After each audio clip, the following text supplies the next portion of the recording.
ini insya Allah sangat membantu bagi negara-negara yang akan memulai face-to-face learning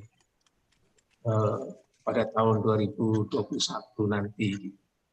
Jadi moga-moga dengan materi webinar ini bisa menginspirasi, memberikan masukan kepada teman-teman kementerian pendidikan di 11 negara Asia Tenggara untuk mendapatkan informasi baru tentang bagaimana harus memulai pembelajaran tatap muka yang selama ini tidak kita laksanakan kan gitu. Jadi nanti mungkin penjelasannya silakan kalau berbahasa Inggris Bu Ina, Bu Ali, karena memang itu nanti ada beberapa dari governing board yang hadir. Akan bergabung. Ya. Termasuk advisory board juga hadir kok ini, Ibu Vina.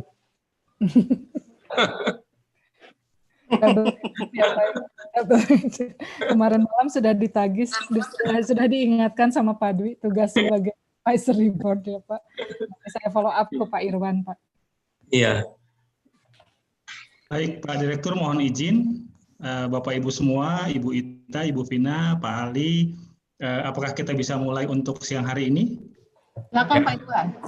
Silakan Pak, silakan. Baik, Pak Cepri silakan Pak Cepri untuk dimulai. Pak Cepri, terima kasih banyak. Mohon izin semuanya Bapak Ibu, kita mulai live dan juga kita mulai broadcast di media sosial YouTube CMU Cecep dan juga di media sosial Powerpedia. Terima kasih banyak. Silakan Pak Cepri. Baik, terima kasih Pak Irwan. Mohon izin Pak Direktur, Ibu Ita dan seluruh narasumber yang telah hadir. We will begin this webinar shortly, and we broadcast this live on our YouTube channel and on our Facebook page as well as the Powerpedia channel. Bismillahirrahmanirrahim. Assalamualaikum warahmatullahi wabarakatuh. Yang terhormat Direktur SEMU Cecep, yang kami hormati para Deputy Director SEMU Cecep, Honorable SEMU Cecep Governing Board Members, Honorable SEMU Cecep Advisory Board, yang kami hormati seluruh narasumber, Ibu Vina Andriani PhD dari Universitas Pendidikan Indonesia, Profesor Lin Eng PhD from University College of London Institute of Education, Pak Ali Forman PhD dari Universitas Negeri Semarang, dan yang kami hormati seluruh sahabat Cecep dimanapun Anda berada. Welcome to this joint webinar between SEMU Cecep and the Directorate of ECE, Ministry of Education and Culture, Republic of Indonesia. This webinar will bring the theme, Reopening ECD Center during and post-COVID-19 pandemic, how we may support the children.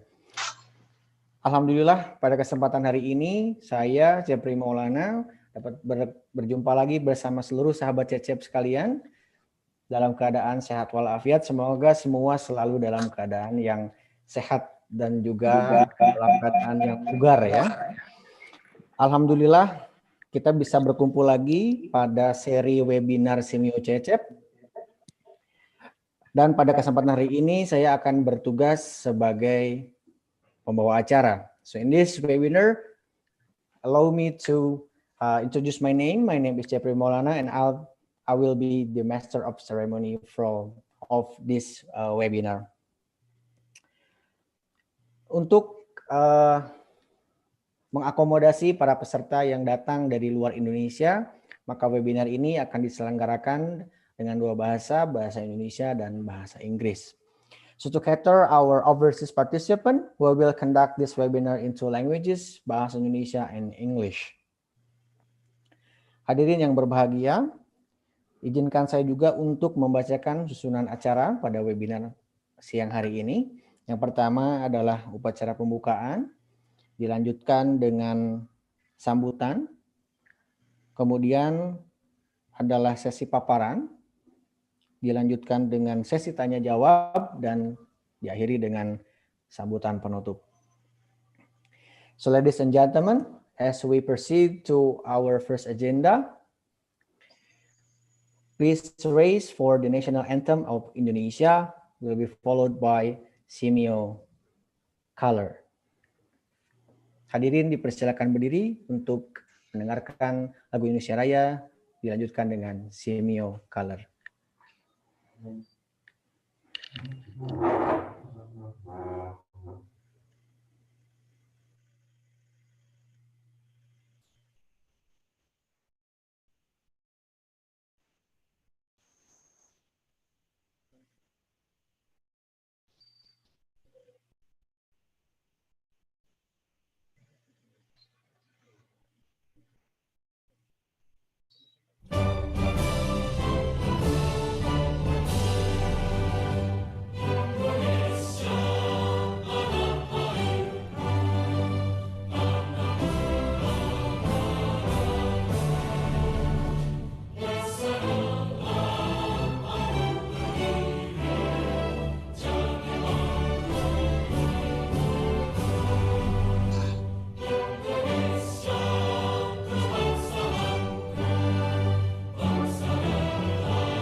Please be seated. Hadirin dipersilakan duduk kembali. Untuk selanjutnya kita akan menyimak Semio Song.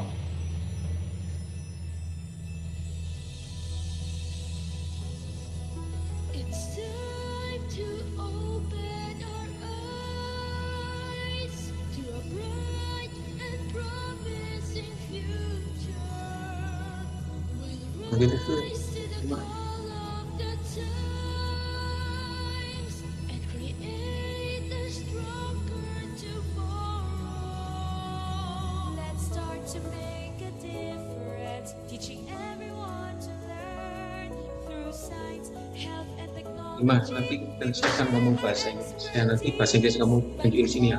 Dia nggak ngerti bahasa Inggris.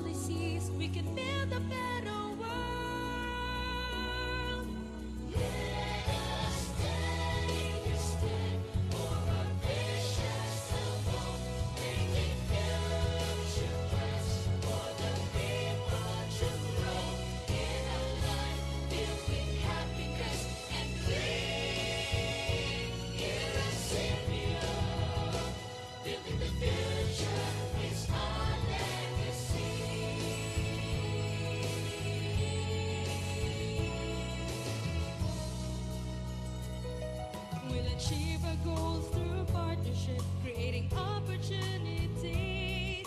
By working hand in hand, we can accomplish all our dreams. For a better quality of life is now within our reach. Let us take a stand for our visions of hope, making future plans for the people. In a life filled with happiness and faith, hear us, Savior.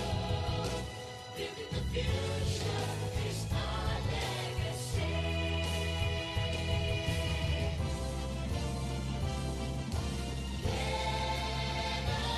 us take a stand for our visions of hope, making future plans for the people to grow in a life filled with happiness and faith. Hear us, Savior.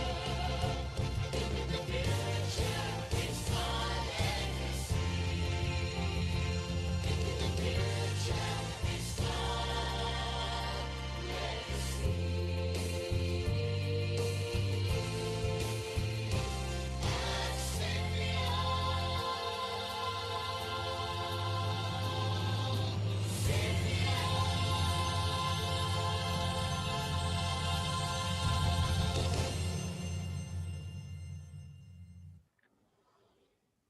Baik hadirin yang berbahagia, selanjutnya kita akan menyimak sambutan dan sekaligus mohon berkenan Direktur SEMUANYA Cecep yang terhormat Bapak Dwi Priyono untuk membuka webinar siang hari ini secara resmi.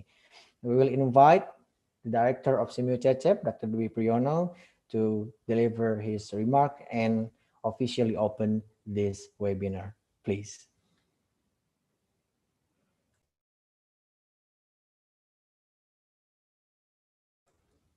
Mohon maaf Pak Dewi, ya masih termute barusan. Silakan. Assalamualaikum warahmatullahi wabarakatuh. Selamat siang, salam sejahtera, Om Swastiastu, Namo Buddhaya, salam kebajikan, Salam. Very good afternoon to all of us.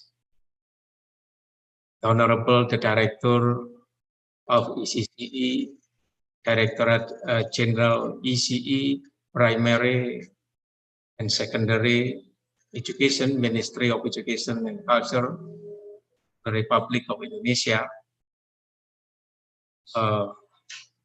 our lovely speaker, both from UK and also from Indonesia,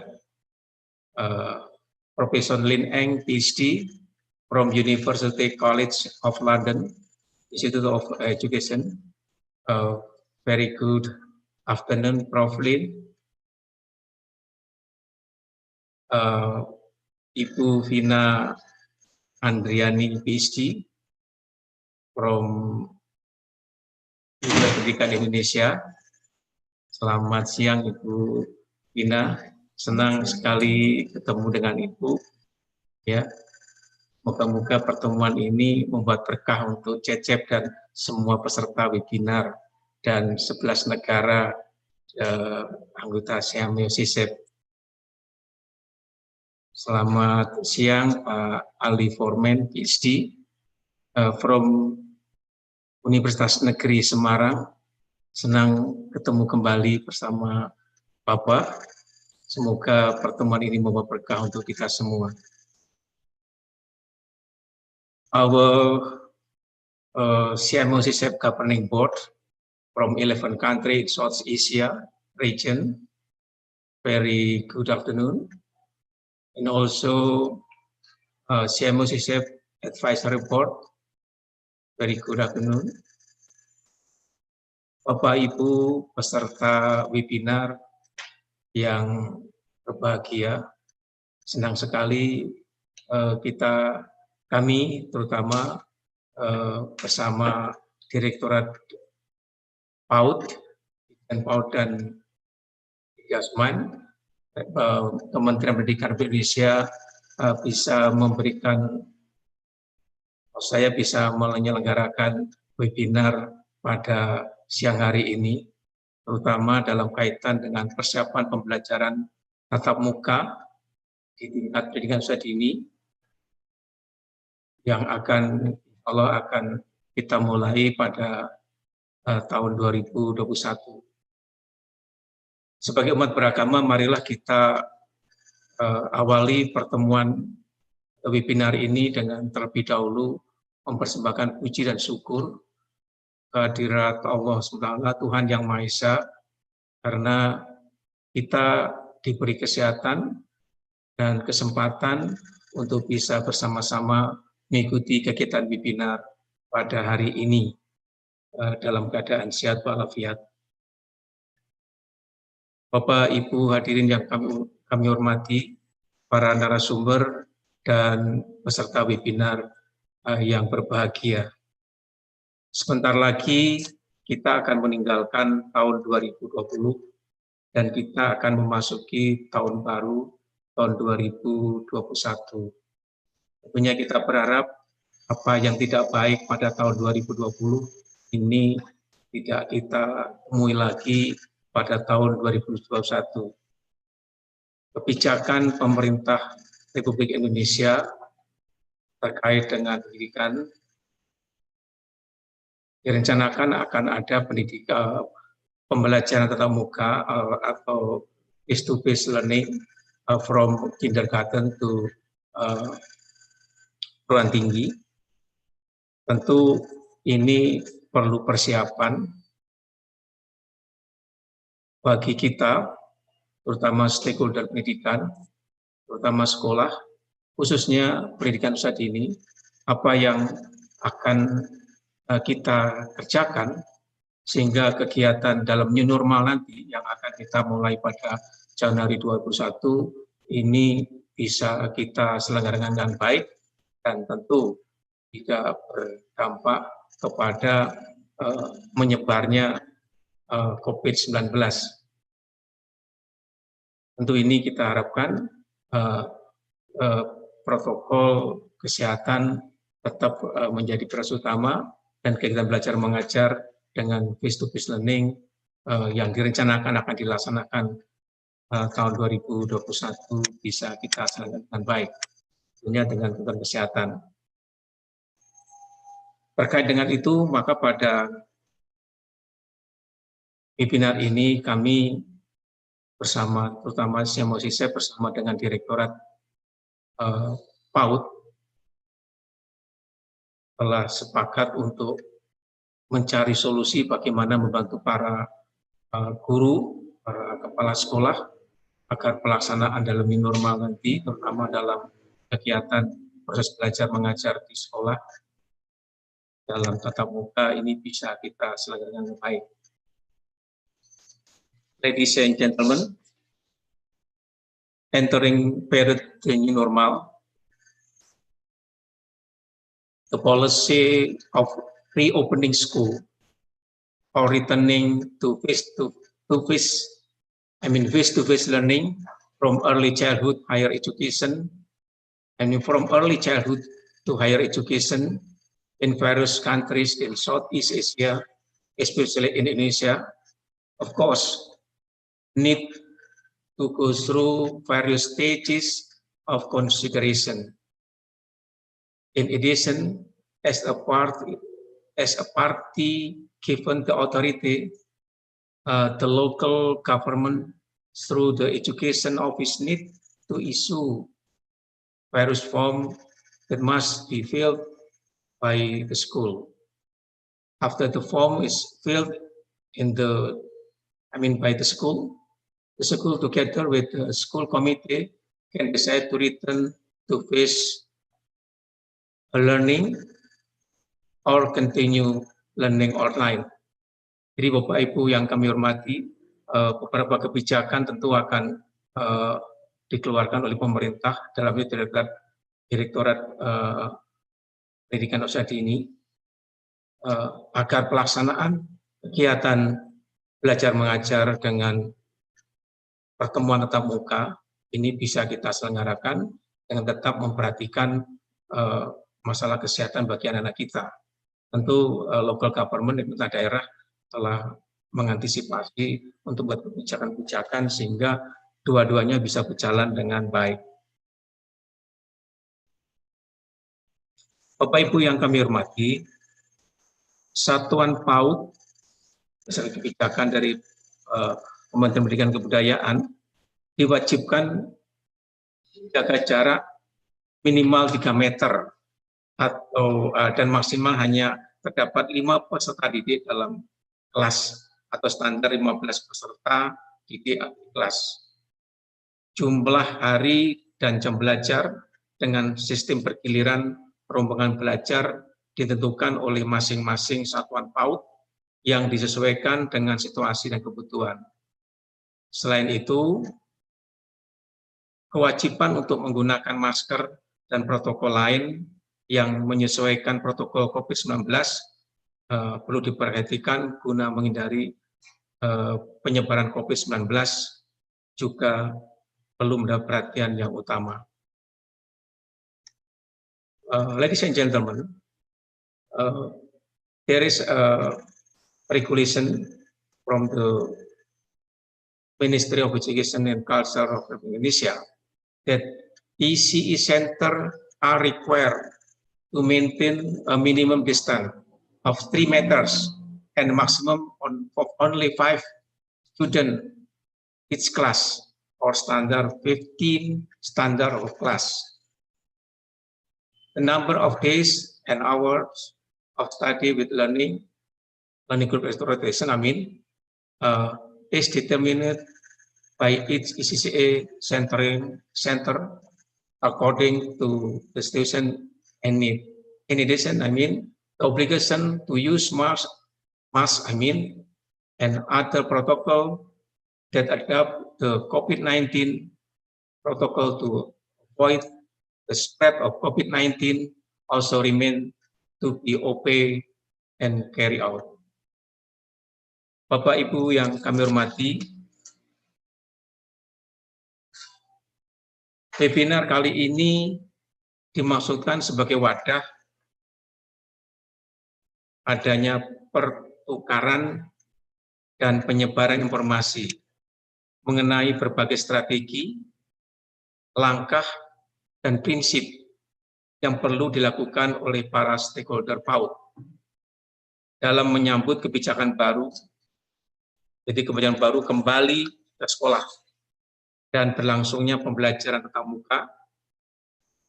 Kita menyadari bahwa adanya ancaman hilangnya kesempatan pembelajaran atau learning loss ketika pembelajaran terus dilakukan dengan mudah daring. Ladies and gentlemen, this webinar is intended as a forum for exchange and dissemination of information, dissemination regarding various strategies, steps, and principles that need to be taken by ECE stakeholders in welcoming the policy of reopening school in the welcoming, and taking face-to-face learning. We realize that there is a threat of loss of learning opportunities, learning loss when learning continues online. Bapak Ibu yang kami hormati, kami berharap dengan adanya webinar ini, para stakeholder terutama di tingkat pendidikan usia dini, dapat memanfaatkan informasi yang akan diberikan oleh para narasumber, dan kemudian kami berharap bisa dipraktikkan di satuan masing-masing.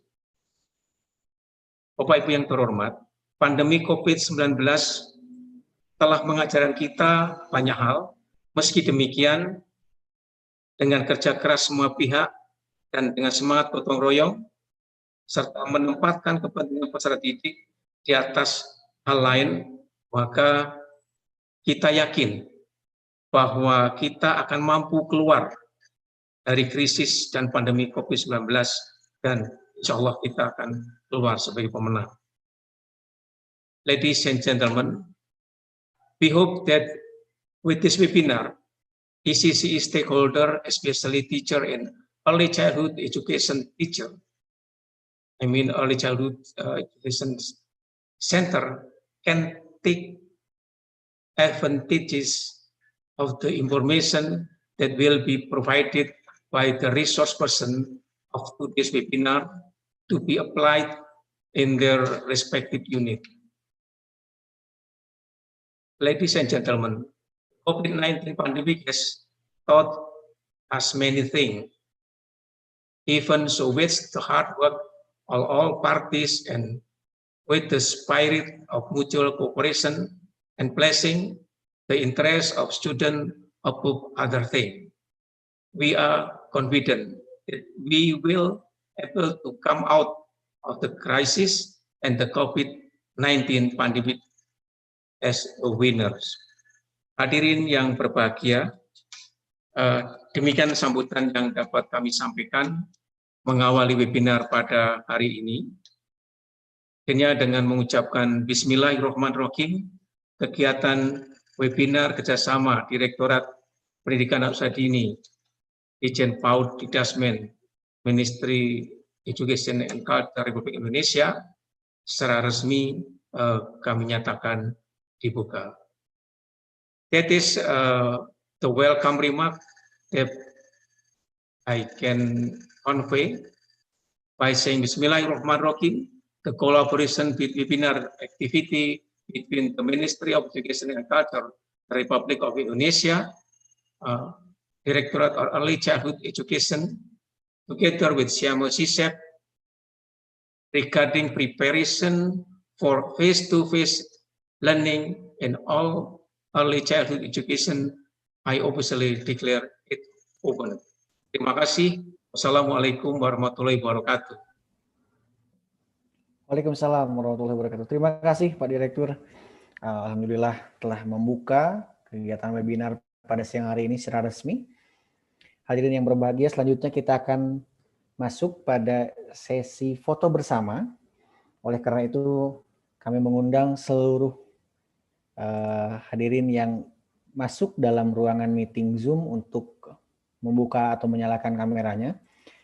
As we will have the photo session, so I would like to invite for all the participants in this Zoom room meeting to start the video, to turn the camera on.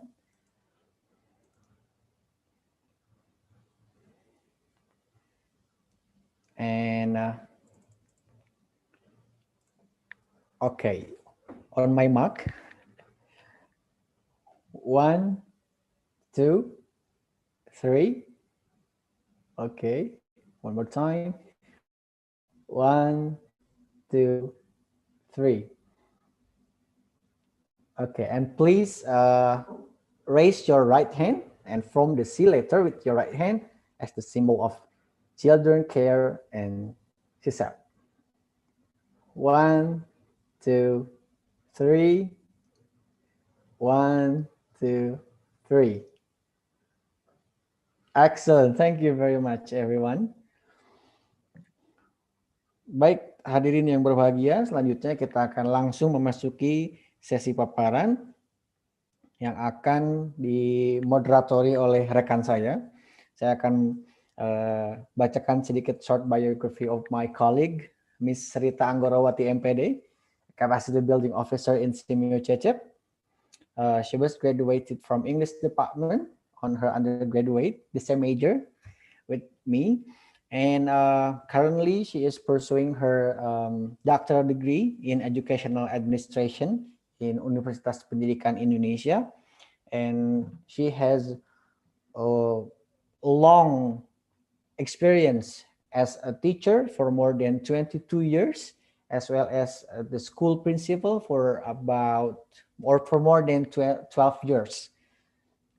So, ladies and gentlemen, I invite Miss Rita Anggorawati to become the moderator for this session. Ibu Rita.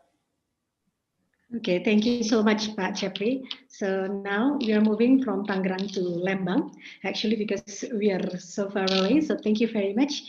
Assalamualaikum warahmatullahi wabarakatuh. May peace be upon you. So good afternoon, ladies and gentlemen, and probably good morning to Professor Lin in UK. So my name is Rita Anggorawati, and I will be serving as your moderator for today's session. Ladies and gentlemen, welcome to the parallel session joint webinar Directorate of Early Childhood Education and Culture Indonesia and SEMUANYA CECEP with the topic Reopening ECD Center during and post-COVID-19 pandemic, how we may support the children. So that is our big topic for today's session. So in this session, we will have various themes relating to the topic. There will be 3 speakers from different backgrounds who will share their ideas and thoughts. And it's so happy to say that all of the speakers is ready now in the Zoom meeting. And we will be using both English and Bahasa Indonesia as the medium of language. So ladies and gentlemen, before we continue to the presentation, allow me to introduce our honored speaker. The first speaker is Ibu Vina Adriani, PhD from Universitas Pendidikan Indonesia. She will present reopening school in the post-COVID era. And then the second speaker is Bapak Ali Forman, PhD from Universitas Negeri Semarang. His presentation is about reopening ECD Center, solution or Pandora's box.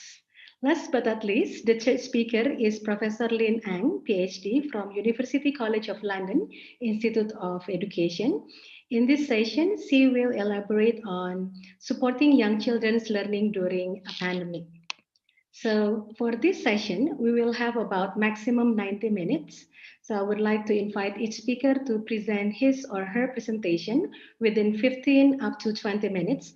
I'm going to act out as the timekeeper too. So probably on the last 10 minutes, I will chat you. And then the last 5 minutes, I will re-chat you just to remind you that your time is almost up. And then in the end of the session, we will still have approximately 15 to 20 minutes for discussion and probably question and answer given by the audience coming from the YouTube or probably Facebook. So it's being live as Mr. Chapri Maulala already.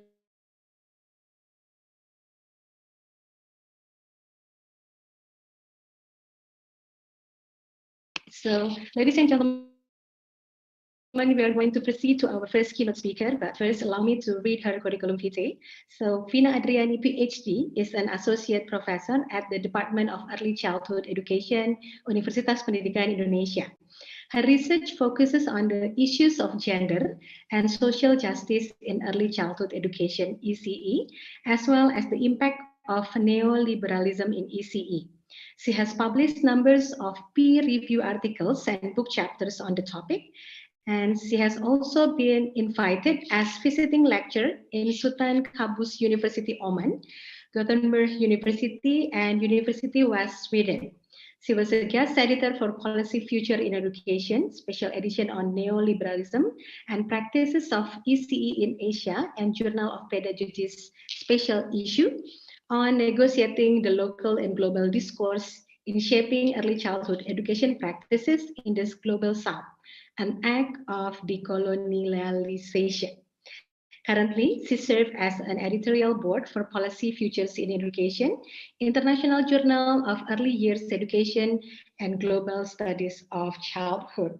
So that is a very remarkable CV that I need to read. So without further ado, I would like to invite Dr. Vina Adriani to do the presentation. The time is yours, Dr. Vina.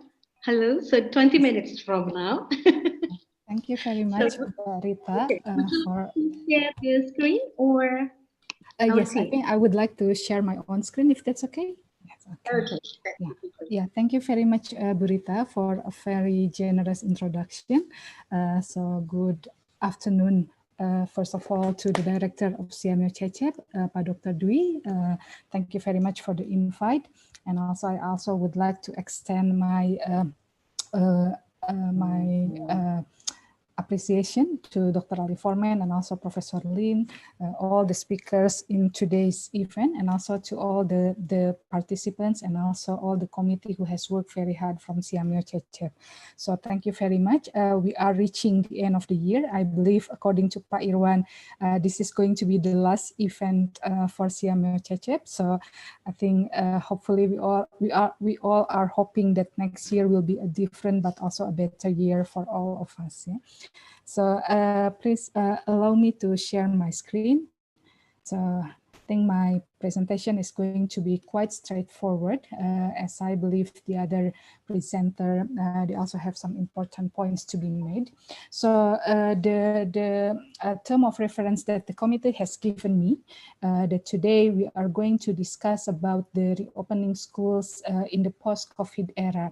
I put the word post under the bracket because, to be completely honest, we are not still sure what the future is going to be like, whether the COVID will be sort of like defeated, what happened with the new vaccine that has just been recently found. I think there are still so many uncertainties, but nevertheless, I think one can only hope, because I think hope is also playing an important role in education. Yeah? As I think, if I'm not mistaken, Dewey once mentioned about it. So in today's presentation, I'm going to share some of the discourse, the debates pertaining what will happen if we reopen the schools during this pandemic time, whether it is something that we have to do or whether it is something that we cannot avoid. But I think obviously just like in many other cases, there's always, sometimes very often we don't find a straight answer to the question, but rather this is the question that will lead to another question. So I'm hoping that by the end of my presentation, we're going to have some fruitful discussion on how to navigate the reopening schools during the post-COVID era. So in today's presentation, I would like to talk a little bit about the discourse on some discourses on children and childhood, and also to what extent these discourses are also emerge during the COVID-19.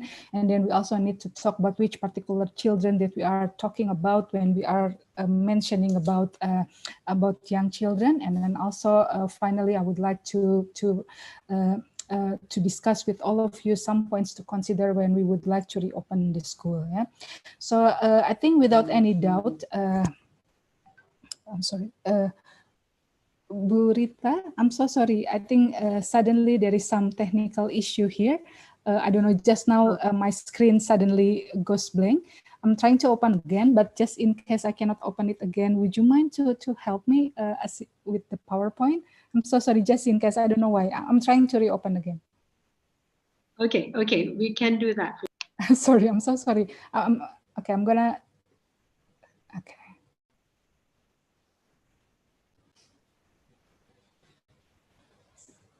Okay, but let me try again if I can do this time.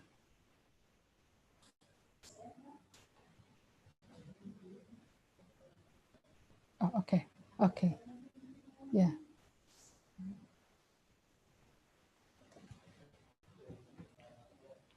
Yeah, is it okay, Bu Rita? I don't know what's wrong. I think probably my connection.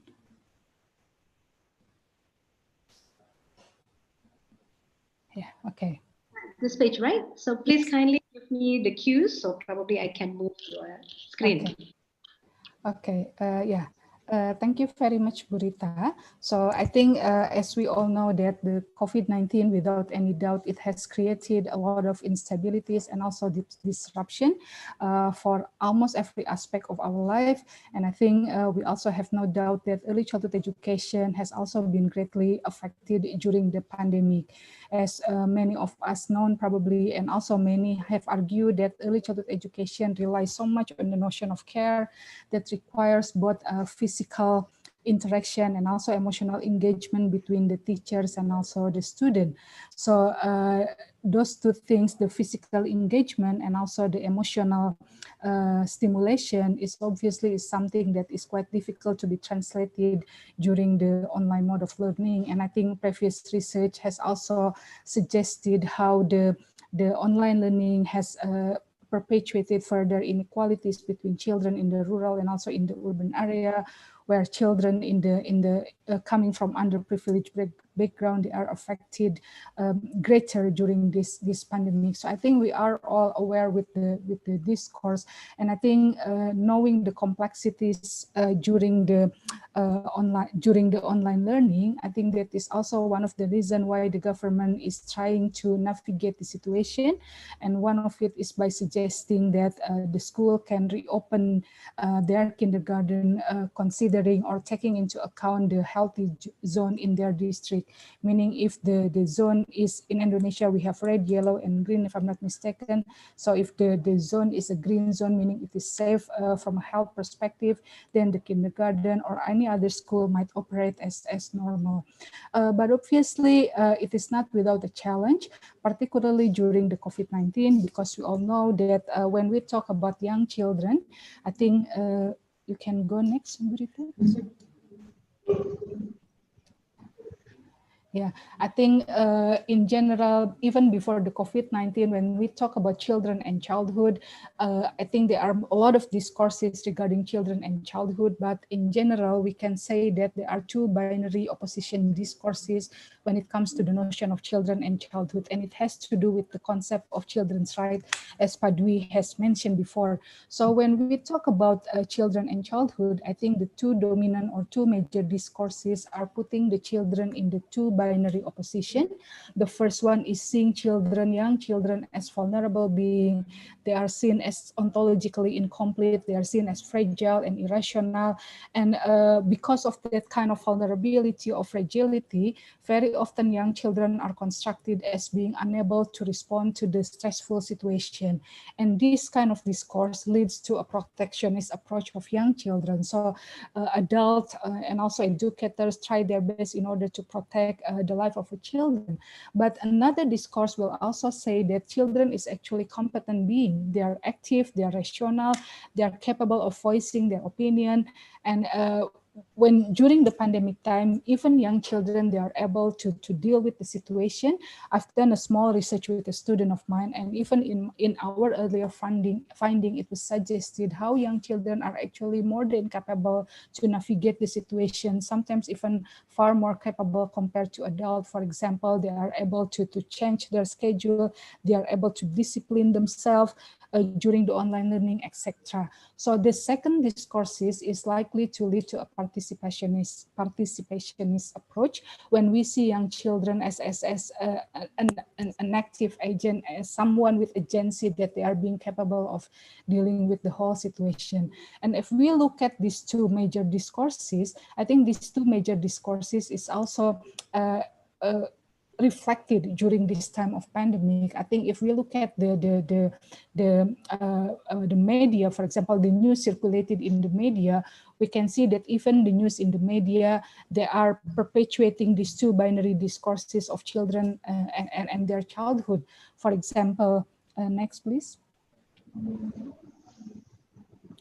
Yeah. For example, if you type children during COVID-19, there will be so many resources comes, there will be so many news presented young children. And in one of the website that I've read, for example, from UNICEF, it says that COVID-19, anak-anak Indonesia beresiko mengalami konsekuensi jangka panjang. These articles basically argue that Indonesian children, they potentially will be affected, will be suffering from a long-term effect from a long-term damage during this COVID-19. And I think one of the discussion that emerged during the decision whether or not to reopen the school is that there is this fear that if we don't reopen the school very soon, then the children might potentially lose some of their development. And we all know that in the early childhood education setting, for example, it is very important for young children to be stimulated, to receive stimulation for physical stimulation, cognitive, social, emotional, and also language. So there is also this concern that if the children are not putting back into early childhood education center, then they will lose this possibility to receive stimulation from young children. And I think from their teachers. And I think the research from UNICEF also suggested that these potential losses are even greater for children who is coming from vulnerable background. For example, for children who is coming from low-income family, children in the rural area, children without any access to the internet, for example. So I think when we are talking about how children are presented during this COVID-19, one of the decision or one of the discussion that leads to the decision to reopen the school is very often rooted on the fact that there is this concern that the children might have some potential losses if they don't put back into the early childhood education setting. And also at the same time, I think we all know that during this pandemic, parents are also struggling to negotiate their work and also negotiate their children's education. And again, some of the parents who are working in the informal sector, the situation is becoming worse from them because obviously they have to, their work is designed in a way that forced them to work outside despite of the pandemic situation. So if the online learning is prolonged, then the situation of the parents is also it will also be affected. So I think this kind of discourse is also responsible, or also one of the discourse that influenced the fact why we have the discussion about reopening school again. Next, please, Bu Rita. Okay, and then, but obviously, as I mentioned before, when we talk about children and childhood, there's always this protection aspect, and also there is always this participation aspect. So I think there's also this kind of worry: what will happen if we reopen the school? Will the children become the spreader for the COVID virus, for example? Will the kindergarten become a new cluster that will spread the dissemination of the virus? So there is a lot of discussion going on again. And also, if we would like to discuss about the safety or the well-being of the teacher, for example, reopening the school might be seen as potentially risking the health and also the well-being of the teacher. So the situation is not easy, and to be completely honest, I don't think I have a straight answer to that. But I think from this situation, we need to maybe there are some things that we can use as a possibility to move forward. And in my presentation, I would like to see that the discussion surrounding the reopening school can be served as a possibility for us to redefine what we mean by early childhood education. So next, please. Oh, yeah, actually, in the new PowerPoint that I send you, I have this screenshot from the Twitter. So in that Twitter, I think it's quite interesting. So if okay, I'm not sure if I still can open this one. Okay, but I think I think it was a few weeks ago. It was quite viral in the Twitter, where I think there is this one kindergarten or early childhood education center tweet something, and the Twitter said that where would you expect nursery children to be for data at the end of autumn term? What would you expect it exceeding and below expected look like for you? And one of the response is quite interesting, and the response says that I'm not sure how relevant that question is in the current context. Children are where they are right now, and if that is feeling loved and secure, then that is good enough for me, just my opinion. So for me, that kind of discussion that takes place in the media social is very interesting, because I think that's sort of like, oh, okay, sorry, Burita. So, oh, okay, maybe I can do mine. Sorry for the technical. Let me see if I can.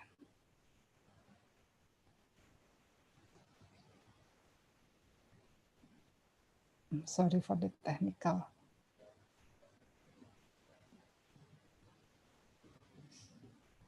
Now, this is the thing that I've mentioned just now, so I hope it doesn't stop again suddenly. I'm so sorry, my internet connection is not very good here.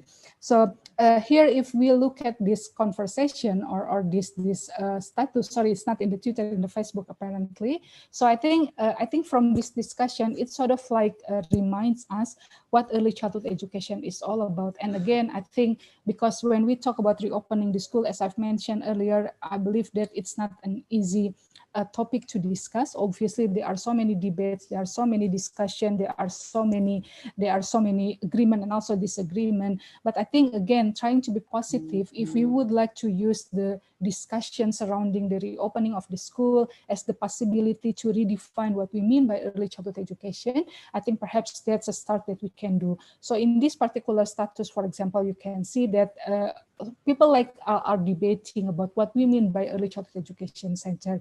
Is it simply a place to help children acquire set of skills, for example, or is it there is something greater than that? For example, how, to the extent to which the children are feeling loved or feeling secure.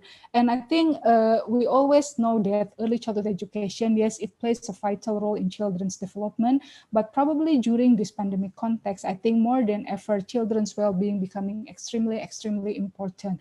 They become the main objective of early childhood education center. And I believe the emphasis to children's well-being will help us to construct the pedagogical aspect of early childhood education in a slightly different ways. During this online learning, for example, we hear so many stories from the parents, from the children, and also from the teachers. All of them are struggling because education becomes very technical. Education becomes extremely scholastic. It becomes extremely academic, for example, while at the same time we are all struggling during this situation. So if we can put children's well-being at the center, I think it will really help the teacher, really helps each of us to reconstruct the pedagogical aspect of early childhood education. And again, the emphasis on children's well-being, I think will also help us to deconstruct the binary between playing and learning. I think it's a very common knowledge that we all realize playing plays a very important aspect in early childhood education. Yet I think we also need to recognize that we haven't really incorporated playing. When we talk about playing, very often we talk about structured playing, but playing should become a free choice. Actually, playing should be unstructured. It should be something that the children do without any instruction from adults, for example. So I think, and again, the emphasis on playing and also on children's well-being, I think will really help us to redesign the pedagogical aspect of early childhood education. Again, during this online learning, we see how children are overwhelmed with so many tasks, with so many paperworks, for example, for the teacher, because the teacher, there is this pressure to do assessment to young children, something that I also would like to talk about a little bit later. So I think by redefining the meaning of early childhood education and paying more importance to well-being and also to playing, it will help us to redefine what kind of early childhood education practice that will take place after the pandemic.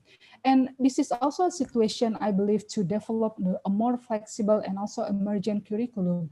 I think curriculum needs to be understood as a set of framework rather than a set of a fixed guidance that cannot be changed, that there is no room for negotiation, for example, during the COVID-19. And if we would like to reopen the school, I believe that we need to develop curriculum in a slightly more flexible and also emergent in a sense that it really derives from what is needed by the children, what is needed by the children in particular, and also perhaps by the parents and by the teacher. And then finally, as I mentioned briefly earlier, that we also need to redefine the concept of assessment.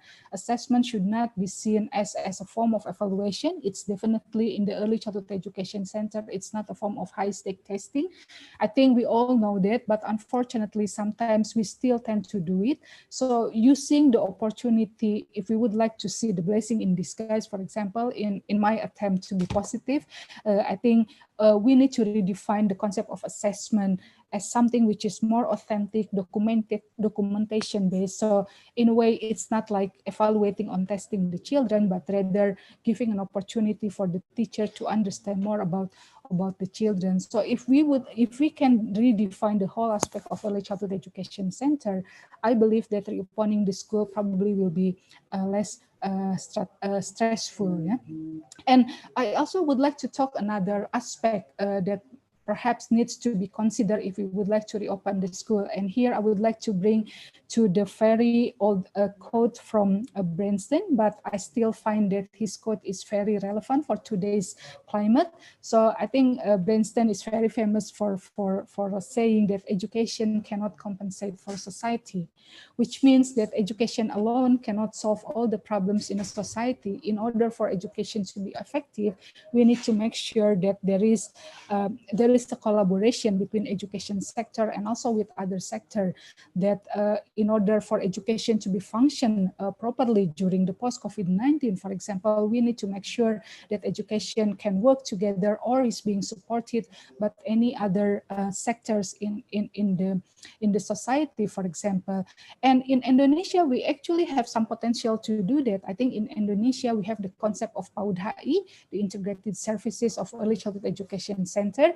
And this concept is very similar to what is suggested by Vegas and Winthrop, in which Vegas and Winthrop, again, using an ecological perspective, see school as something that is situated in a society and affected by so many factors, whether it is families, technology, employer, business, health, obviously government, community, institution. So schools need to work together because, for example, during the reopening, obviously we need to make sure that all children are healthy when they are coming back to school, that their health is being monitored, and that requires a very close collaboration between the early childhood education center and the health service, for example, health service center, and also any other collaboration is also needed. So I think the COVID-19 really served as a reminder the importance to see early childhood education center from an ecological perspective, meaning early childhood education cannot function alone. It has to be assisted. It needs to be worked together with other part of the society, for example. And in Indonesia, we actually have potential to do that because we already have the concept of PAUD-HI. So perhaps it is also the moment for us to really redefine what we understand by PAUD-HI. Yeah?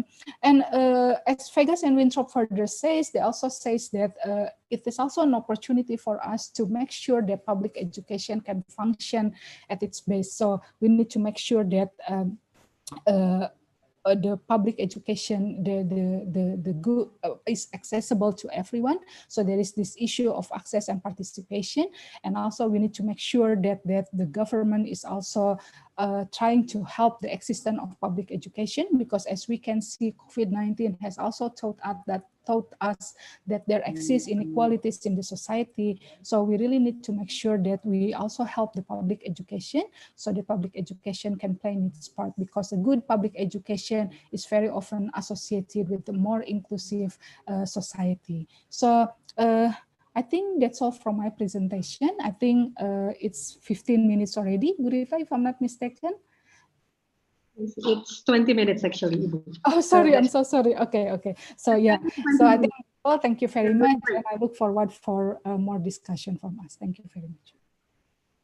Okay, so thank you very much, Ibu Dr. Fina, for your fruitful presentation. Now, may I ask your permission to probably translate and summarize your presentation in Bahasa Indonesia to cater the needs coming from the teachers and parents who are coming from Indonesia and doesn't speak English. Okay. Jadi mohon izin Ibu Fina, saya akan coba, mudah-mudahan hasil summary saya benar. Kalaupun tidak, nanti ada waktu sanggahnya, Bu. Siap. Baik. Ibu Dr. Fina tadi mempresentasikan tentang membuka kembali sekolah di masa dan setelah era COVID-19.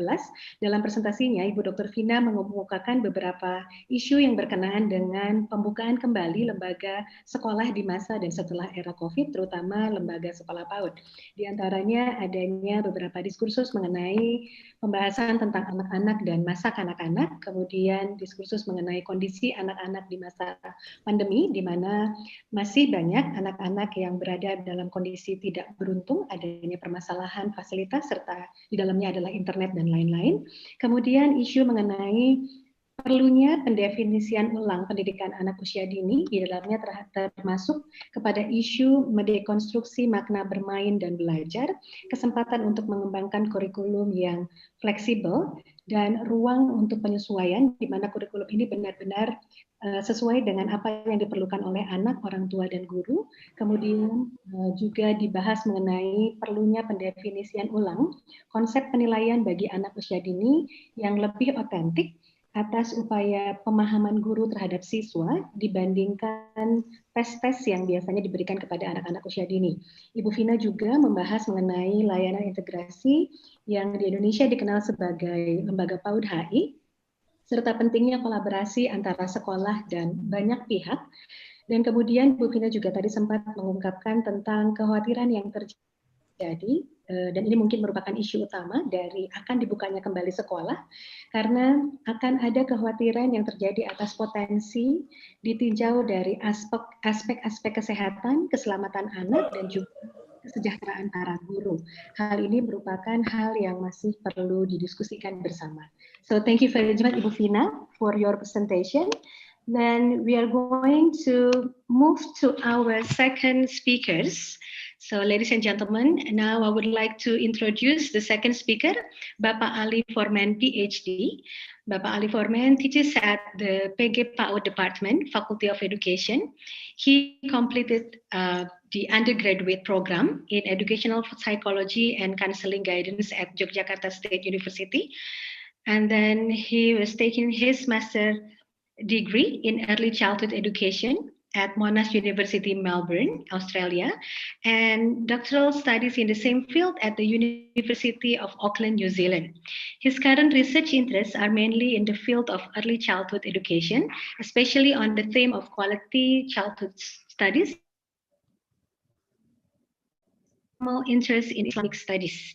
Together with a number of colleagues, he co-founded the Indonesian PG PAUD Association in 2010 and recently co-founded the Children's Dialectical Network, or Jadi Anak, a cross-affiliated academic community with an interest in the reconceptualization of children's education studies. So I used to call him Mas Ali. So Dr. Ali, coming from Semarang, are you ready? Now today he's going to share with us probably this is a provocative question. Reopening ECD Center, solution or Pandora's box? So Dr. Ali, your time is going to be 20 minutes, same like Ibu Vina. So the time is yours.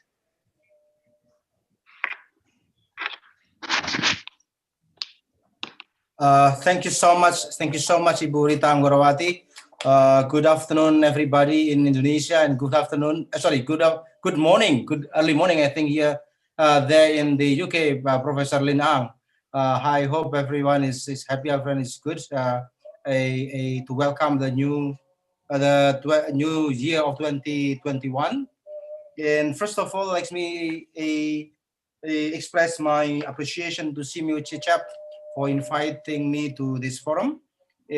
But before I continue, can I check my voice? Is that clear enough there, Ibu Rita?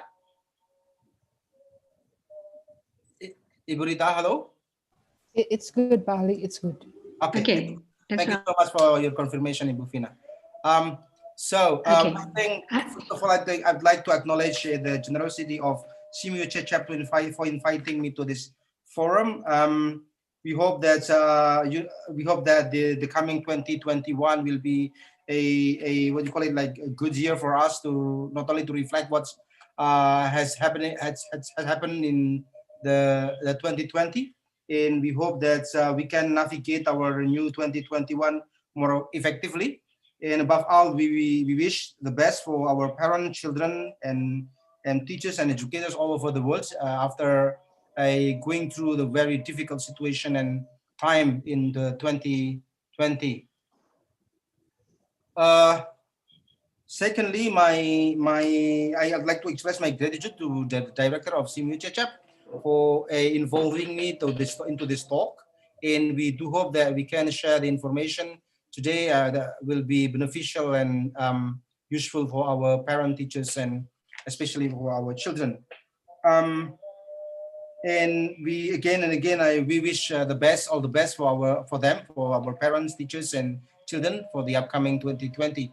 Even though, like Ibu Fina just mentioned, I think will be going on next year, or what we're going to term as the best for next year, I think will be different, totally different from what we used to define it in our past years. You know, we know that during throughout 2020. Everything has been so difficult for us. So we wish that the upcoming we're going to have a good life, good education in the 2021. So without further ado, I give my presentation a title of Reopening ECD Center Solution or Pandora's Box. I think Ibu Fina just mentioned, just cover all the talk that I'm going to share actually, all of the how we should reconceptualize the notions of early childhood education, how should we redefine a pedagogy in our early childhood center. I think she already mentioned everything, and so I just like give some emphasis what she just mentioned already. So this is what we have in Indonesia. This is I quoted this one from Jakarta Post and some other newspaper, and this is also the quote from the existing policy of the school reopening for the academic year of the 2021.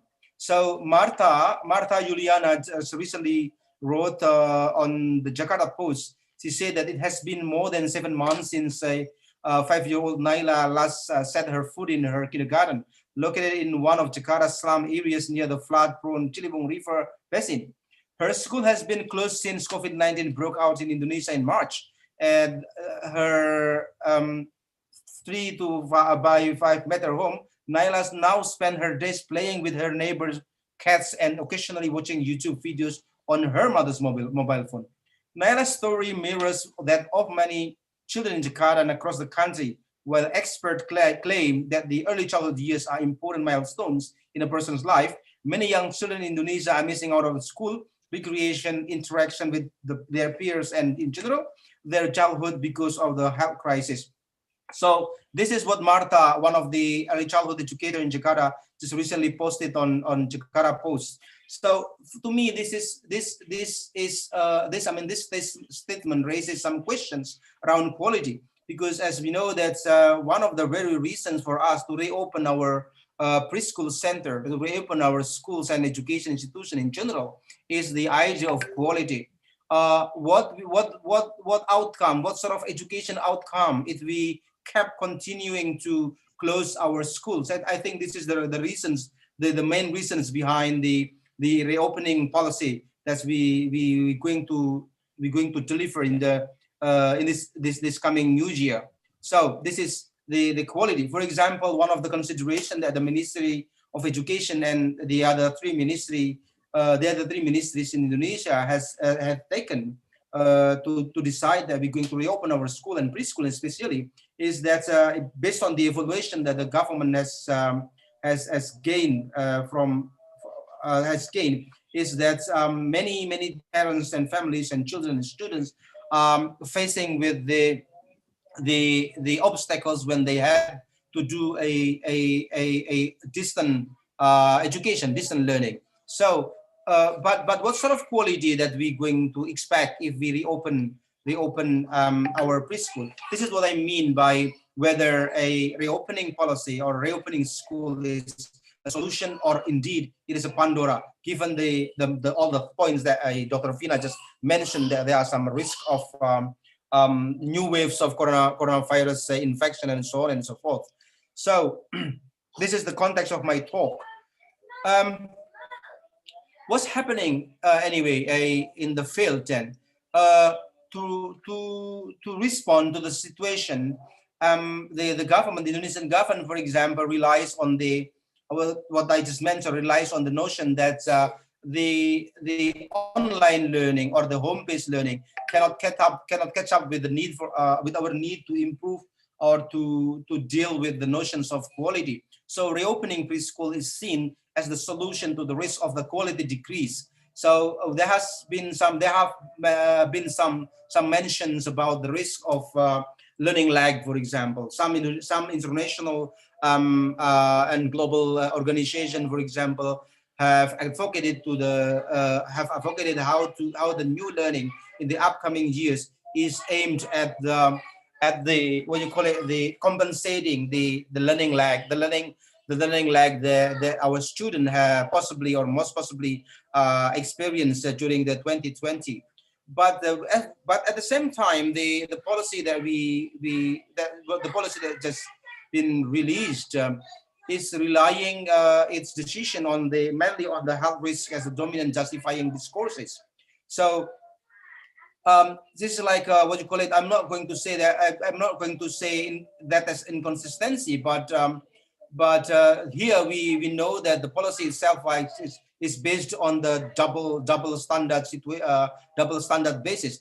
On the one hand, it relies that online learning or home-based learning or parents-led learning system possibly going to lead our student into the decrease in quality. But at the same time, opening our schools might run a risk of exposing children to the infectious diseases.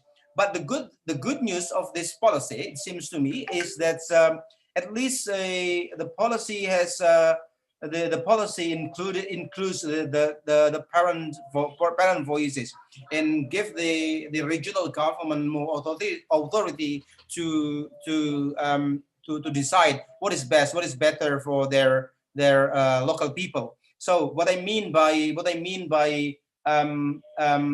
how this policy give a more room, a spacious room for teachers, for parents' voices, is that it's up to parent at the end of the day whether they're going to send their children back to their preschool or not. And I think this is good. This is good news, because in the past, I think we tend to construct or to view parents as more as customer and as a client in our child education system rather than a partner. So giving them and acknowledging their voice in this policy is really important, because at the end of the day, what is best, for example, for the children is not merely decided by the preschool themselves, but also by the parents. So I think this is a very good development for Indonesian early child education, like what Ibu Fina just mentioned about she mentioned the idea of blessing in disguise. So we know that reopening the preschool possibly is not necessarily a good option, but reopening the school by considering a parental involvement and parental voice, I think is very good development for our early child education. So rather than talking the idea of new normality in terms of what's of health protocol, for example, I think we can also talk on the new normality in terms of a bigger and deeper parental involvement in the decision making in the context of early child education setting. So I think this is again and again very good development for our Indonesian early child education. So why I put the Pandora's box in my presentation, because somehow we can't deny that there are some risks for our preschool when we reopen them in this coming to 2021. So, for example, Ziauddin and I think her colleagues just recently wrote, Ziauddin from the UK just recently wrote on Public Health in Practice journal that there are some fears among parents that even among the government members that the reopening of our preschool or school in general can be harmful for our children, for our community in general. So the first thing I think Ibu Fina just mentioned before, that health risk, because somehow the reopening is based mostly on the health consideration. So we do need to really consider that health risk. Health risk is the main issue we need to really tackle and really handle when we're going to reopen the preschool system. The second challenge that come to my mind when we reopen the school is the idea is the new governing tool. As we learned in, for example, the ministerial regulation about the reopening of the preschool or education institution in general, for example, it says that the principal is the one who is responsible to measure how what you call it, how correspondent is the center that she or he is leading with the minimum standard of health protocol that's set by the government.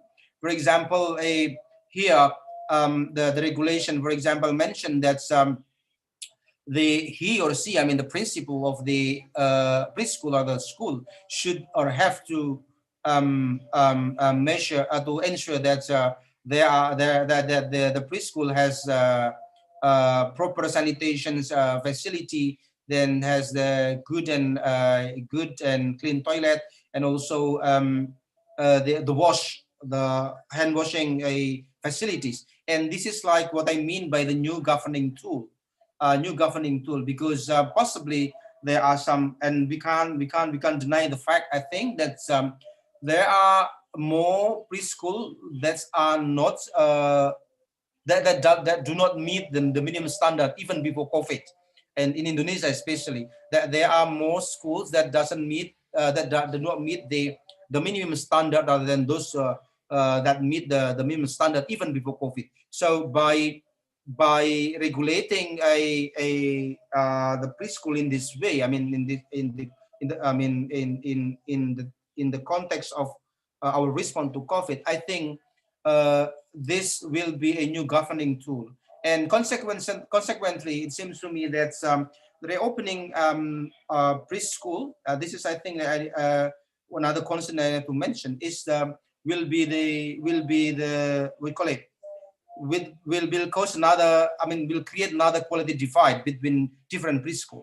I think Ibu Fina just mentioned many times either here in SEMUANYA Chat in the previous webinars that COVID-19 has been the magnifying glass of inequality. So I'm afraid if the reopening policy will create another quality divide between preschool in one region, even preschool in the same regions, between the preschool that are economically much more supported and those that are not adequately finance that don't have a adequate financial support. So I think this is what I meant by the risk that the reopening policy could create another quality divide between preschool.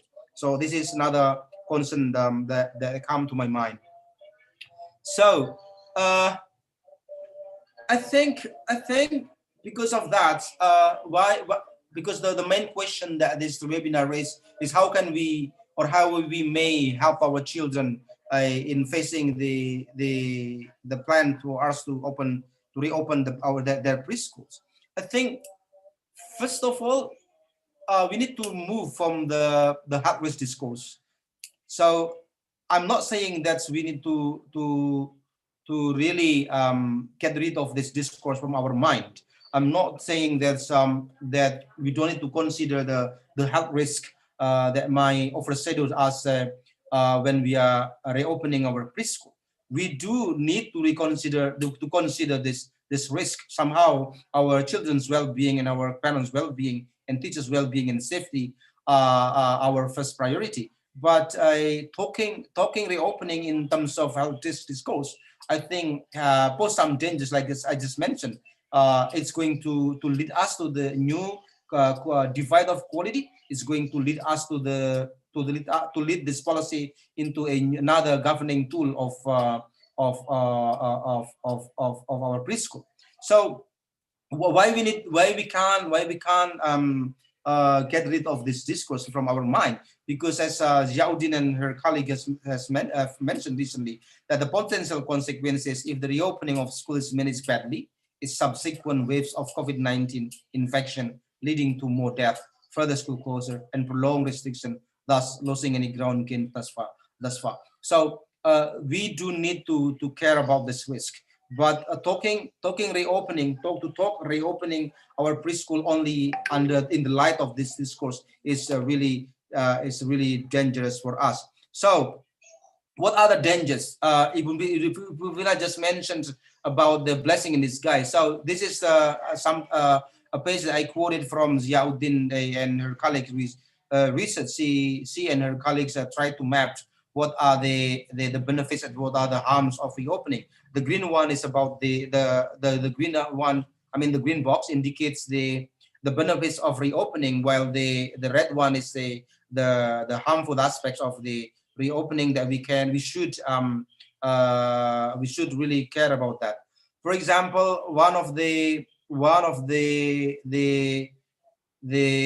benefit of the school reopening is that it's going to trigger more productive social interaction between children. We know that our children has been so isolated, at least during the last 9 months. It's in the very beginning of lockdown.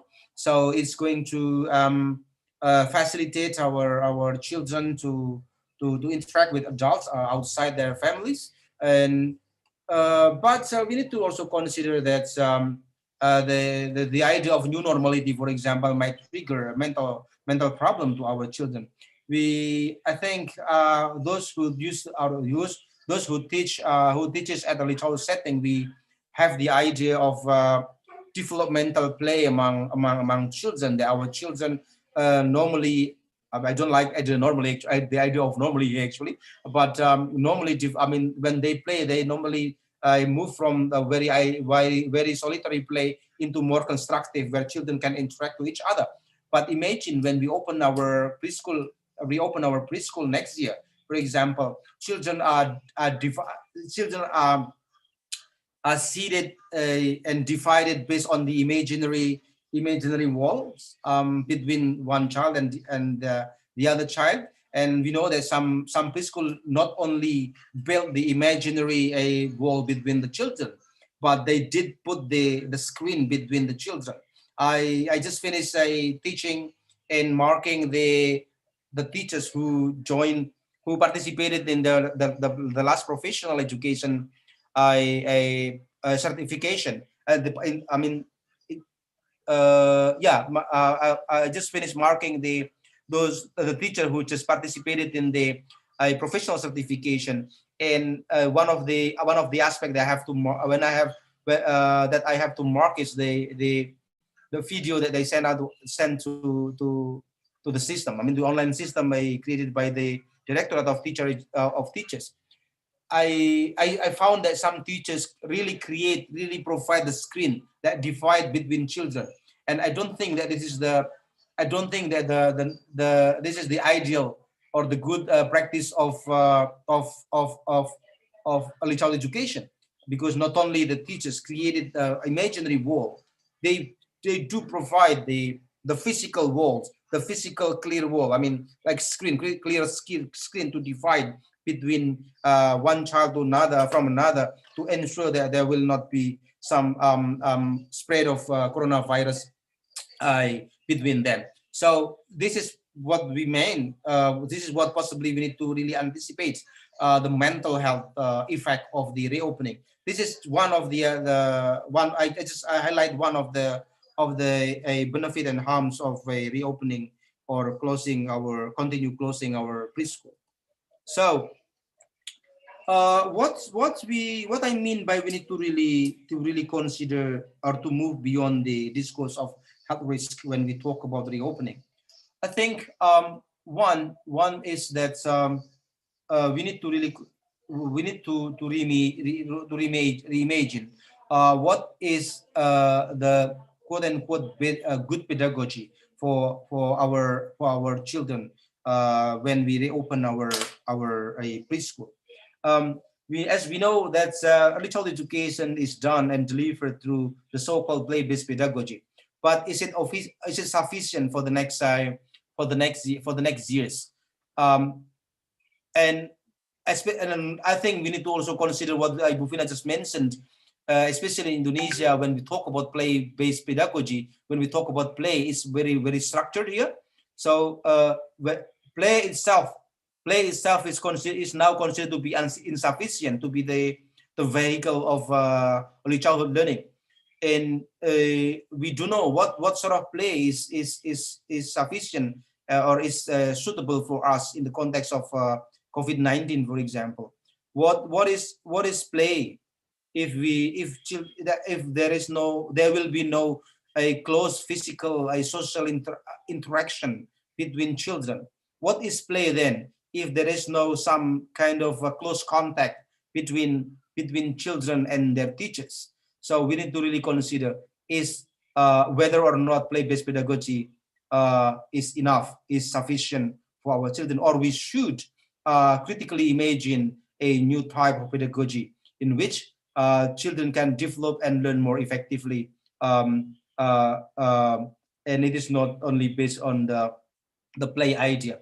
The second thought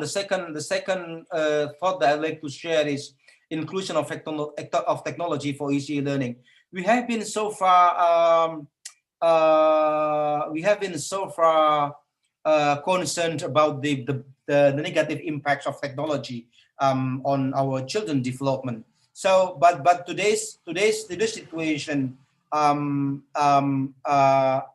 is no longer relevant for us to think in that way, because somehow, even though teachers, for example, try to really limit their student or their children contact with technology, but in our children's daily life, they have been so exposed to technology. So I think it is no longer relevant to limit the inclusion or the use of technology in our early childhood education setting, but we need to move to the talk about how can we include and how can we utilize and take benefit from technology in our early childhood education. And then I think this is we need to also something another thing that we need to talk is about professional learning for teachers. As far as I can remember, that's our teacher competency requirement does not include technology in. That doesn't give it a spacious room for the inclusion of technology in teachers' learning. I think this is very good time for us. This is a very good time for us. Due to the COVID, a pandemic, for us to think that technology somehow is important to be included into our teachers' competency list and development. Then the fourth thought I'm going to share is about the school and family partnership. As I mentioned here earlier, parents has been disacknowledged systematically from our notions of early childhood, a good early childhood education. So COVID-19 has self-evident proof for us to really include parent voice, parents' involvement, parents' initiative into our idea of good early childhood education and early childhood education practices and policy. And last but not least, I think that above all, I think we need to really consider and really rethink what is our notion of good ECE and its outcome. As I mentioned earlier in my presentation, that one of the very foundational basis for the reopening, foundational reasons for the reopening of preschool is the fear of unmet outcomes, the fear of unmet result of education. So this is something a bit ambiguous for me, because at the same in one hand we think the education should we call it meet the specific outcomes, but at the same time we really afraid of reopening our schools. So I think we can't, because our situation is not really normal, so we can't think in normal way. So rather than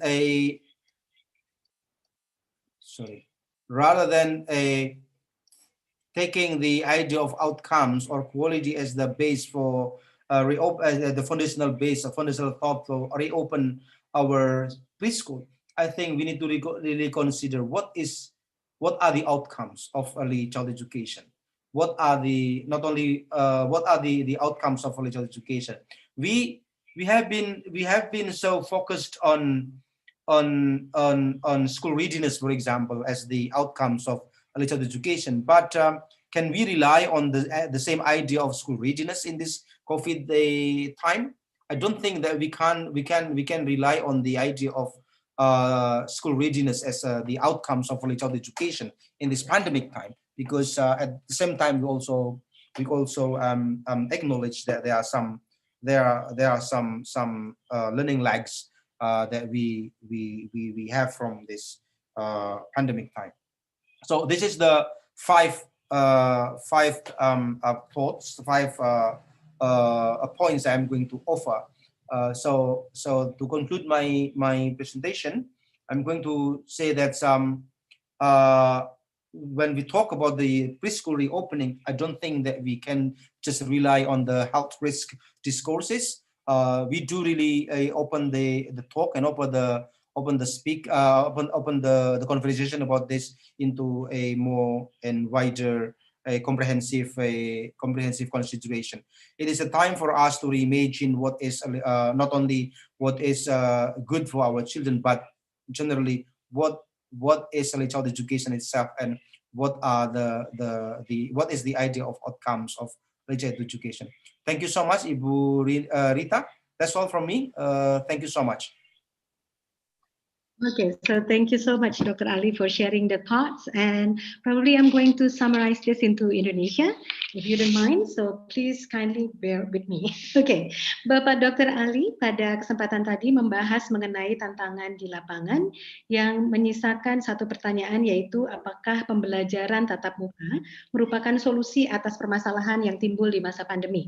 Karena di presentasi beliau yang berjudul mengenai pembukaan kembali lembaga PAUD, apakah sebuah solusi atau seperti kotak Pandora, Dr. Ali juga tadi membahas mengenai kondisi pembukaan kembali lembaga PAUD yang mungkin tentunya akan sedikit bisa disebut sebagai membuka kotak Pandora dikarenakan adanya resiko kesehatan, keselamatan dikarenakan banyaknya lembaga PAUD yang belum memenuhi standar kesehatan yang telah ditetapkan oleh Kemendikbud jauh sebelum COVID berlangsung, sehingga kekhawatiran ini menjadi pijakan utama. Sehingga bahkan resiko-resiko semakin terlihatnya kesenjangan kualitas lembaga PAUD juga mungkin terjadi ketika sekolah PAUD nanti kembali dibuka.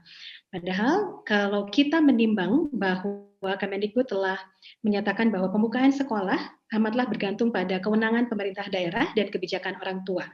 Hal ini tentu saja masih memerlukan pembahasan yang panjang dan merupakan hal yang menggembirakan kalau tadi disebutkan oleh Dr. Ali, karena peran orang tua yang pada saat dahulu lebih banyak diperhitungkan sebagai konsumen, saat ini juga didengarkan karena concern dari para orang tua juga akan menjadi poin utama atas dimungkinkannya dibukanya kembali sekolah atau lembaga PAUD. Kemudian Pak Dr. Ali juga mengungkapkan bahwa ada sisi negatif dan positif, tadi sudah memetakan ada dua sisi positif dan negatif atas pembukaan kembali sekolah sebagai upaya untuk melihat dari dua sisi dan nantinya mungkin bisa dipertimbangkan pada saat sesi diskusi dan juga dipikirkan secara matang. Terakhir, ketika membahas mengenai pembukaan kembali sekolah, maka langkah pertama yang perlu dilakukan adalah tidak hanya sekedar berfokus kepada isu masalah resiko kesehatan dengan cara, tapi juga tetap kita perlu mementingkan bahwa ketika kita bicara mengenai resiko kesehatan ketika saat sekolah dibuka, kita juga perlu memastikan bahwa hal ini menjadi prioritas utama, karena tadi setelah ada penelitian yang menyatakan bahwa ketika hal ini dikesampingkan akan membuahkan hasil yang mungkin nanti bisa menyulitkan baik itu pihak orang tua, guru maupun juga anak-anak. Kemudian juga tadi di akhir presentasinya kita perlu memikirkan ulang apakah pembelajaran berbasis bermain itu merupakan hal yang sudah sangat tepat, sehingga perlu dipertimbangkan kembali seperti apakah pembelajaran bermain sambil belajar itu. Kemudian juga perlunya adanya inklusi IT untuk pembelajaran PAUD, kemudian adanya hubungan baik antara sekolah dan keluarga, sehingga nanti hal yang terjadi pada saat pandemi ini mungkin bisa disiasati ketika orang tua juga memiliki pembekalan yang cukup mengenai bagaimana menangani anak-anak usia dini di rumah. Kemudian juga adanya pengembangan kapasitas guru yang berfokus kepada IT untuk membantu guru pada masa-masa pembelajaran secara daring, serta mendefinisi PAUD yang baik dan tujuan yang perlu dicapai. Karena selama ini alasan membuka kembali sekolah itu lebih pada ditekankannya kekhawatiran orang tua bahwa anak-anak tidak bisa menyelesaikan pendidikan anak usia dini secara baik. Hal itu yang perlu didefinisikan ulang. Apa sih sebetulnya tujuan yang baik dari pendidikan anak usia dini? So thank you very much, Dr. Ali Forman, for sharing your thought. And probably we're going to get back to you after Professor Lin. Okay, so ladies and gentlemen, our next speaker is Professor Lin Ang, PhD. She is a professor of early childhood and head of Department of Learning and Leadership at University College of London Institute of Education. Her research interests include the interdisciplinary fields of early childhood and international development, and early childhood across cultures, particularly in Southeast Asia and Asia Pacific region. Professor Ang is the head of the Department of Learning and Leadership at UCL IOE with several strategic, financial, and operational responsibility. Professor Lin is also co-chair of UCL Research Ethics, overseeing the governance of research ethics across UCL. Good morning, Professor Lin. Good morning. How are you? Okay. I'm very well, thank you. It's so glad to see you. Okay, so Simeo Cecep, my colleague, is going to share our screen on your slides. And same with Dr. Fina and Dr. Ali, you are going to have 20 minutes of presentation. Yeah, thank you. Okay, Thank you, Rita. Okay. Yeah, so hello, everyone. Hi. Hello, everyone. Good afternoon, or I should say good morning. It is about 8:30 this morning. So it's really nice to be with all of you. I'm really delighted to join you today. And thank you to Samuel Cecep for inviting me to this webinar. So as the speakers before me have said, COVID-19 has really changed the world exponentially and has forced us to confront, and I think, some unprecedented set of challenges. Now, we know that the UN Sustainable Goals report published this year reported how the pandemic has significantly hold back the progress made by the global community in achieving the development goals. So Rita, could you share my slides, please? I will share.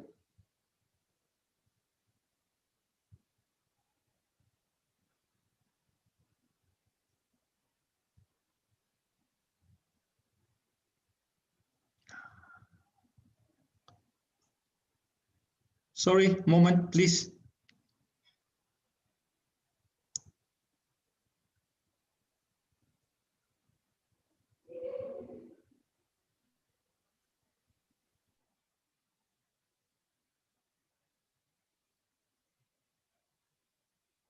Thank you, Erwan. Thank you. The next slide. Thank you.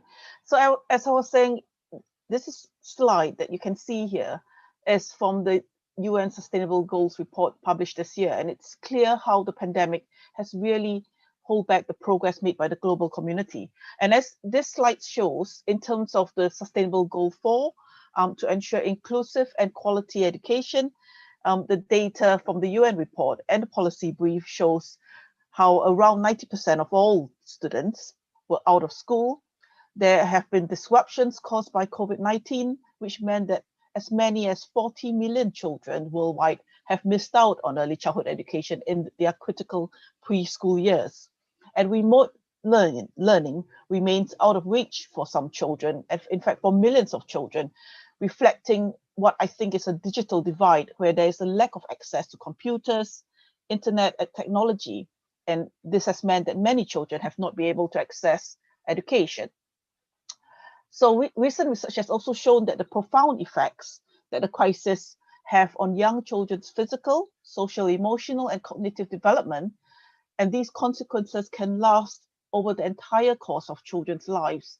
So with many childcare and early education facilities closed worldwide, and interactions with extended families disrupted, children are deprived of some social and cognitive stimulation beyond their homes. The next slide, please, Erwan, thank you. So the reality is that although COVID-19 affects every person and community, it does so unequally. As the quotation here says, children and youth in vulnerable and disadvantaged communities are particularly at risk of educational exclusion, and the pandemic is deepening the education crisis and widening existing educational inequalities. So the next slide, please. I would like to now briefly look at the impact of the pandemic on young children and learning in the Asia-Pacific region. So for millions of children around the world, I think we all recognize schools or early childhood settings are not only places to learn, but spaces where they can socialize with other children and families can interact with one another in the community. And many early childhood settings are also places where other healthcare and nutrition services are provided. So understanding how COVID has really impacted on the children, the families, and services is therefore crucial to developing follow-up strategies and actions to mitigate the short and long-term impacts of the pandemic and shape the role of early childhood development. The next slide, please. Thank you. So in June this year, some of you may know the Asia Pacific Regional Network for Early Childhood, ARNEC, conducted a survey on perspectives of the impact of COVID-19 on young children and early childhood development in the Asia Pacific region. And the objectives of the survey are to elicit the views of the early childhood community on the situation of children affected by the pandemic and the strategies and interventions that were undertaken by local communities to support children's learning during the crisis. And the survey received 684 responses from 30 countries across the regions. Next slide. So the findings were clear. The findings showed that an estimated more than 40% of young children were affected by disrupted early childhood development services across the region, with COVID-induced stress experienced by many children and families. There were reduced access to healthcare services and facilities with disrupted meal programs and learning routines. There were also challenges in caregiving at home, especially for working parents with young children from marginalized communities and families who bear an unequal heavy burden of pandemic burden. So I think the survey is important because it helps us inform or try to make sense of our responses to the pandemic. And I think the key question is, what lessons can we draw from COVID-19 for maximizing the role of early childhood education? Now, across the world, we know that governments have responded differently to the pandemic, and countries are at different stages in managing the COVID-19 situation in regards to education. In fact, the situation now is quite different across different countries around the world. So in England, for instance, where I live, the government has aimed to ensure that as far as possible since the pandemic, there will be minimal disruption to education, including early years education, and that children can and must continue to attend schools, including early years provision. So after the initial closure in March, some of you may recall, when we had the first lockdown and when we had the first evidence of the pandemic, guidance from the UK Department for Education stipulated that children, that early year settings had to close during those early months in March and February. So we had a few weeks of closure. But after that initial period of closure in March, the guidance from the Department of Education changed, and they stipulated that children were able to actually attend nurseries and early childhood settings, and of course, with secure COVID safety measures. So from 20th of July this year, nurseries were able to return to their settings. Children were able to return to schools, like I say, in some form of adjusted form. And of course, it's not what they used to be in terms of the provision, but it's an adjusted new normal. Now, this is based, or rather the government's approach is based on the scientific evidence, which shows that the virus presents a much lower risk to young children than adults, say. And it's also recognized that it's vital that children and young people have access to education, not only for their educational progress, but importantly, or more importantly, for their well-being and wider development. Now, of course, to date, as many of you know, there are local restrictions. We are in semi-lockdown. Actually, we are in lockdown, a kind of lockdown at the moment. And while early childhood settings have continued to operate during the lockdown, there continues to be challenges as the COVID situation remains unpredictable. Now, in England, for instance, at the moment, all schools and nurseries are closed for the winter and the Christmas break. And yesterday, some of you might have seen the news, the UK government has announced that London, where I am at the moment, is moved to Tier 4, which means that it's a higher state of alert. And of course, we do not yet know what will happen in the new year, if the children will go back to school in the new year. But certainly, as I say, the government's approach with early childhood education and education in general has been that we must try and minimize the impact of the pandemic on the disruption to children's education. So I think the pandemic has highlighted some lessons about the role of early childhood education, and I would like to mention 3 important areas. The next slide, please. Firstly, I think we need to recognize the important role of early childhood educators and the vital service they provide in supporting children's learning during this crisis. Now, educators can help to mitigate the impact of the pandemic-induced stress on children and families. And indeed, we know the important role of early childhood education even before the pandemic in normal times. However, I think it's important to recognize that early childhood educators and teachers also need support themselves. So in the ANEC survey, for instance, over 30% of respondents were educators. And the results showed that training programs, professional development for early childhood teachers were disrupted, and there was limited support for the educators themselves to support children's learning.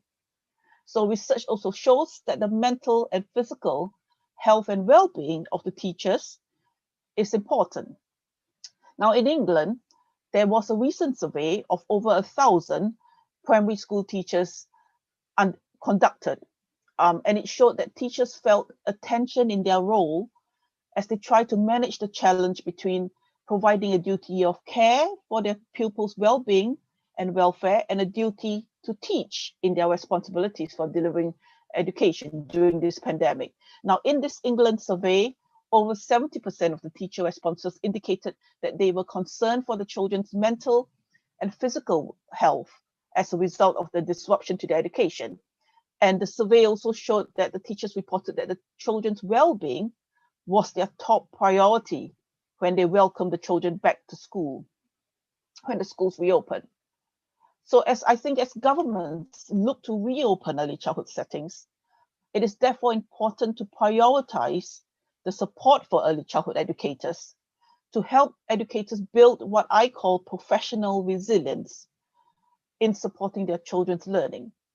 It is also equally important to prioritize children's well-being and adjustment back to their preschool settings and formal learning environments. And as the previous speaker has said, it's not just about school readiness. So it's not just about the reopening of early childhood settings, but it is about supporting the children's transition and adjustment back to these settings, which we know in a way will be a new normality. It won't be what they're used to, but with a new routines that is important, or perhaps even more important, about supporting their transition back to school. Now, secondly, community participation. The pandemic has shown us that reshaping the role of early childhood education during and after any crisis is about community participation. It is about recognizing early childhood settings as important community hubs in responding to the needs of pupils and their families in supporting post-COVID recovery. For instance, we know that many early childhood settings are community-based and are situated at the heart of local neighborhoods in close proximity to the children and their families. So their settings are therefore an important part of that social fabric of the community, and they can offer a place of respite for the children and families, providing social and emotional support during the stressful period.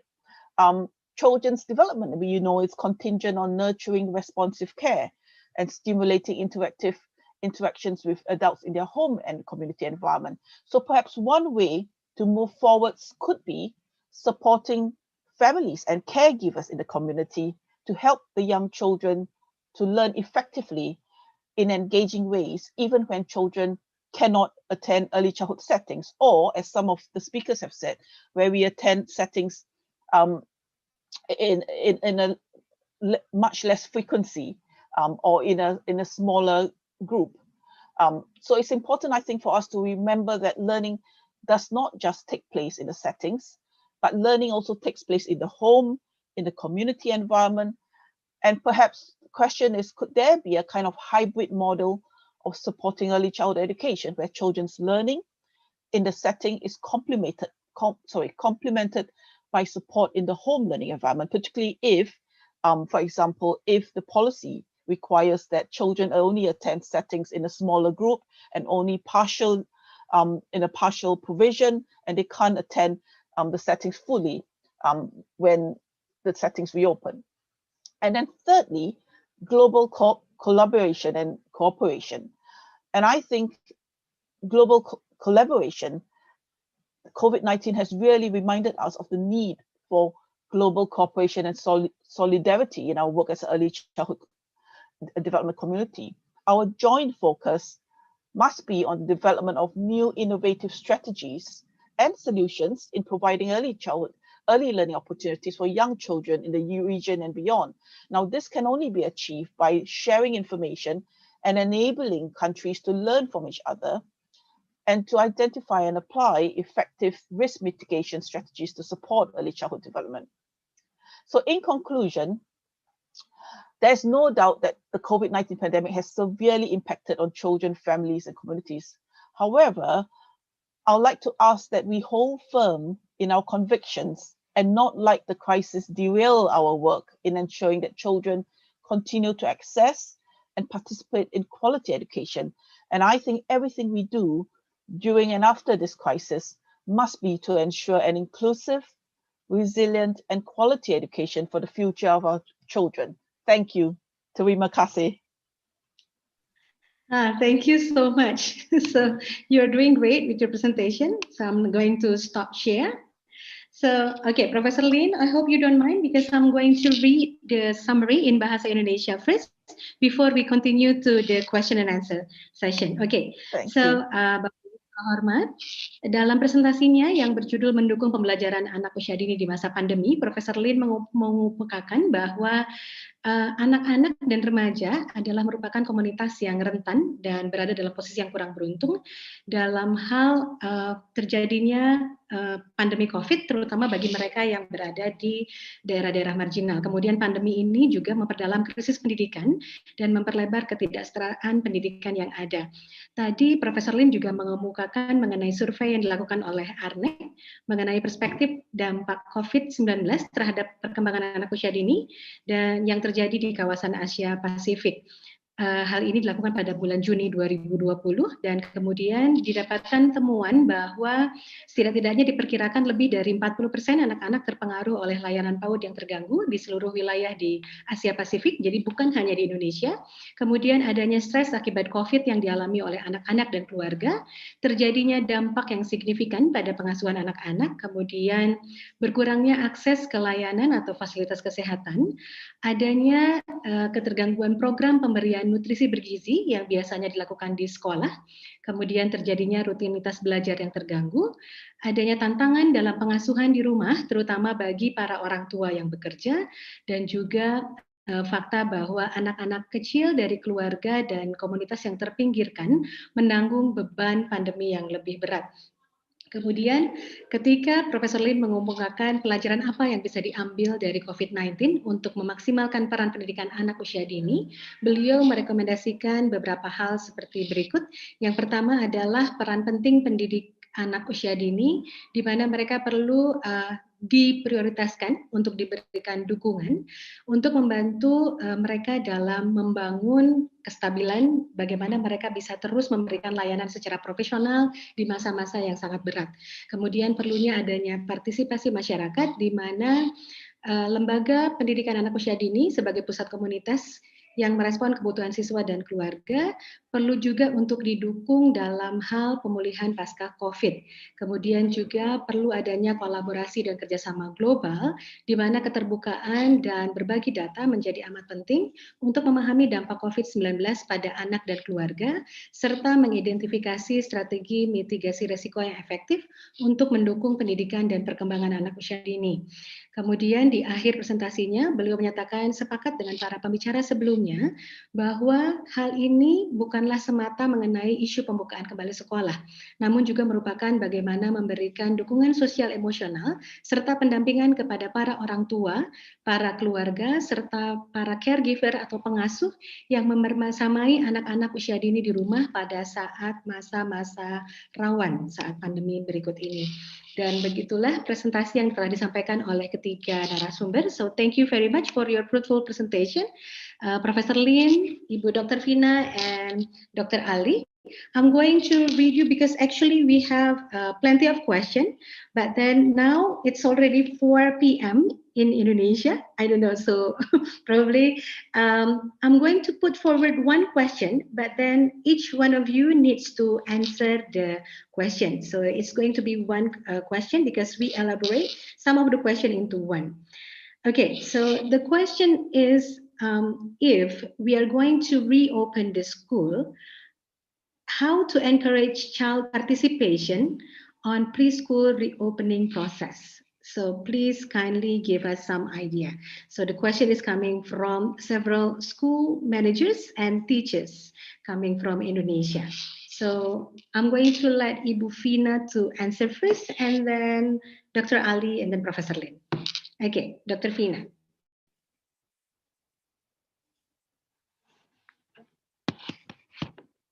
Okay, you are still on mute, Ibu Dr. Vina.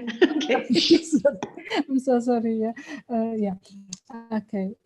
Yeah. Thank you very much for the question. I think this is a very, very big question. Yeah. I don't think I have an answer to that, but I think it's also reminding us another important point that when we have a debate, a discussion about whether or not to reopen the school, very often we forget the voice of the children. Very often we forget whether it is something that the children would like to do. What is it that they actually want? So I really applaud the research done by Professor Lin with ARNEC. I think because if I'm not mistaken, the research includes children voices, and I think this is something that we also need to be considering when we would like to reopen. And I think another reason as well, if we would like to advocate for the reopening the school, which I know to some extent is quite problematic as well, but it is precisely because, as I've mentioned earlier in my presentation, that early childhood education is built upon the notion of care, that emotional engagement, physical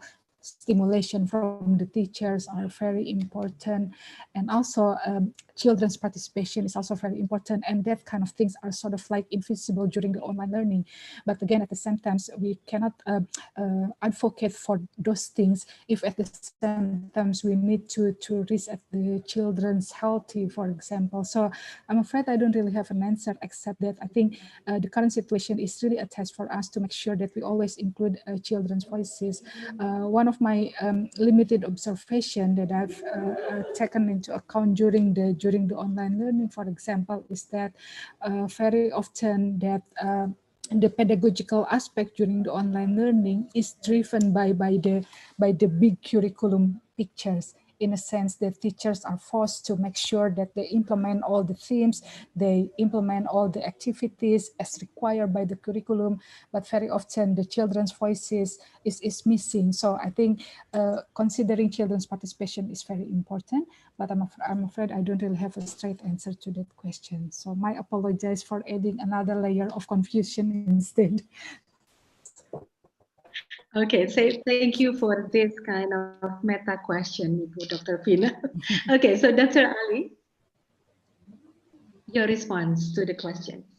Yeah, thank you, Ibu Rita, for this is a very provoking question. I think our teachers and educators are waiting for this kind of thoughts. I'm not overconfident, but I think this is the very common topic to be discussed among parents and among teachers. And if I met teachers, and this is really one of the questions they raised: what we should do ensure that to increase children participation.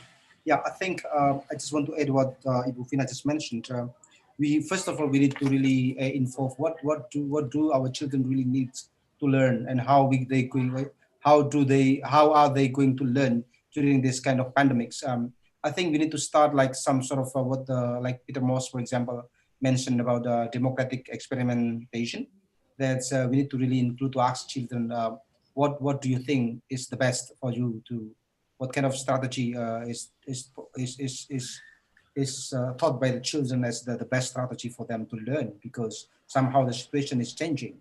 So I think, and I do believe that our children are more than competent to address this kind of question, what sort of strategy, because somehow they experienced the learning system before COVID-19, and now they are experiencing the way we are providing them with the learning system. Both are totally different, and children should, I think, should have some thoughts about that. So what are the best for them? But we, traditionally speaking, we here in Indonesia, especially, and I think in the Asia Pacific region, are the same. That somehow we have some thoughts that children are the quote unquote property of their parents. So somehow asking the parents' consent are really important, whether or not their parents are allowing them to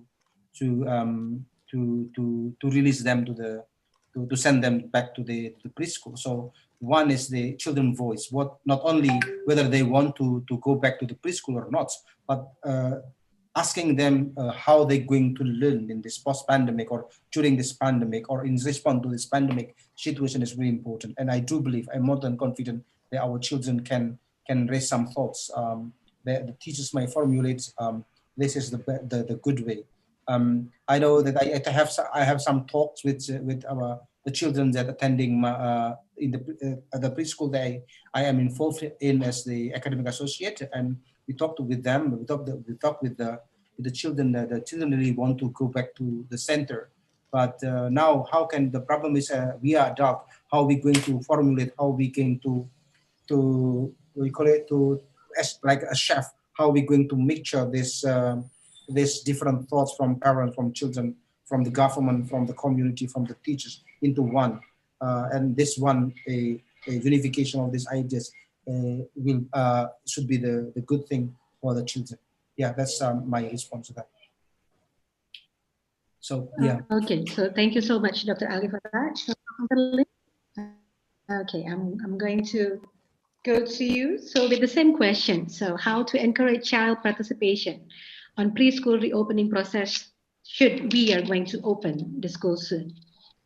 Thank you, Rita. I think that's a really important area that we need to think about carefully as we reopen settings and we encourage children to be part of that early year setting as they go back to schools.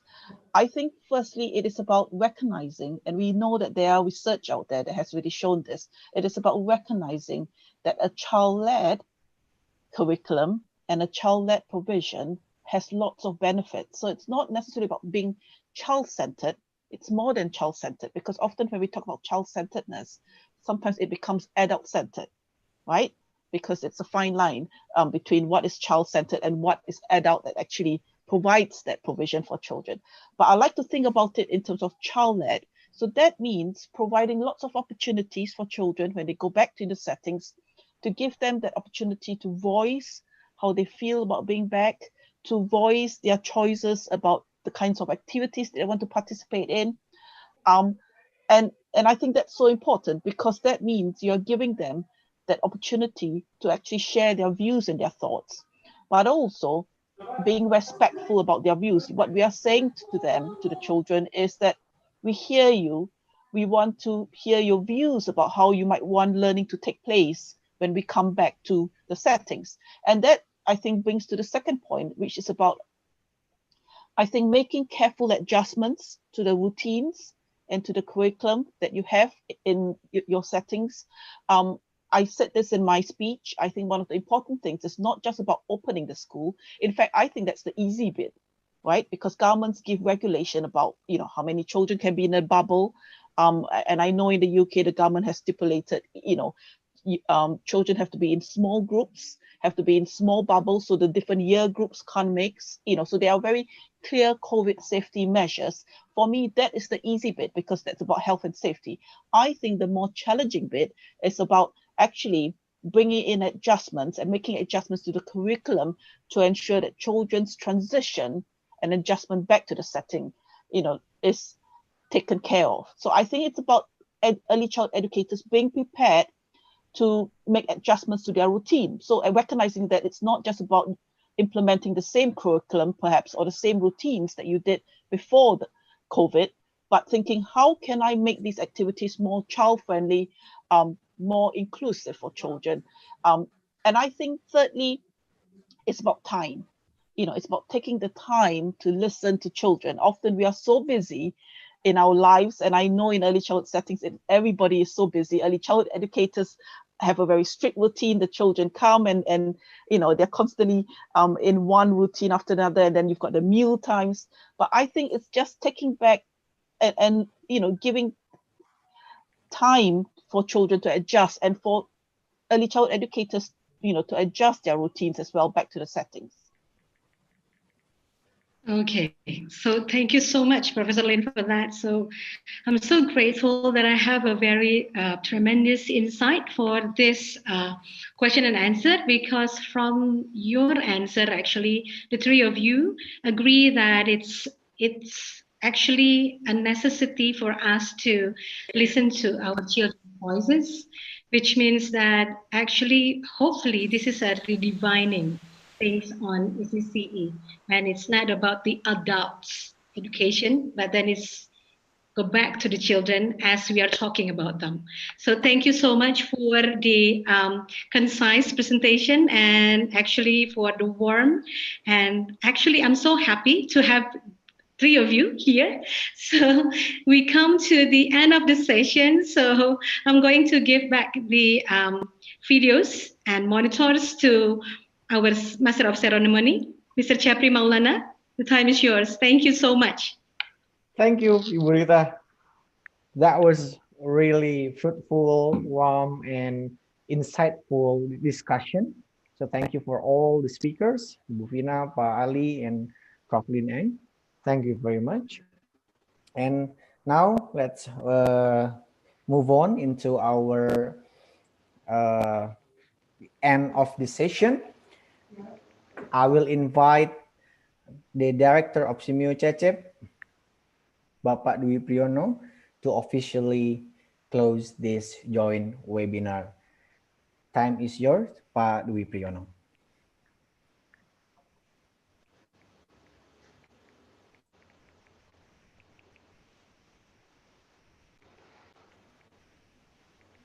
Ya, silakan Pak Dwi, suaranya belum terdengar ya. Mohon maaf. Baik. Okay, thank you very much.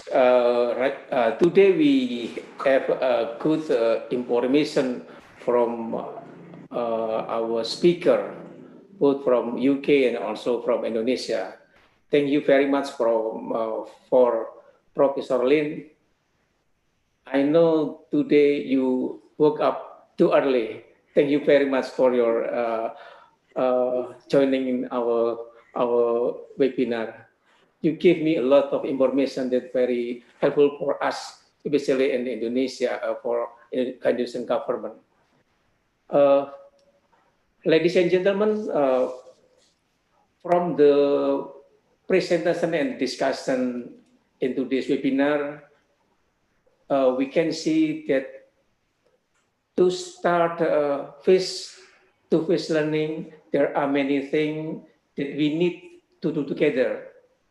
Ensuring the health and safety of children, ensuring the health and safety of children, ensuring marginalized and vulnerable group of children in poor, underdeveloped and marginalized areas are also things that we need to pay attention to as well. We hope that after participating in this webinar activities, we can take a lot of lessons and new ideas to help government to prepare and welcome face-to-face learning both during the pandemic and also post-pandemic 19. For ECE teacher, we hope to take the points that have been explained by the speakers and then apply them to the face-to-face teaching and learning process in school. Thank you very much for all attention. Thank you very much to our speaker.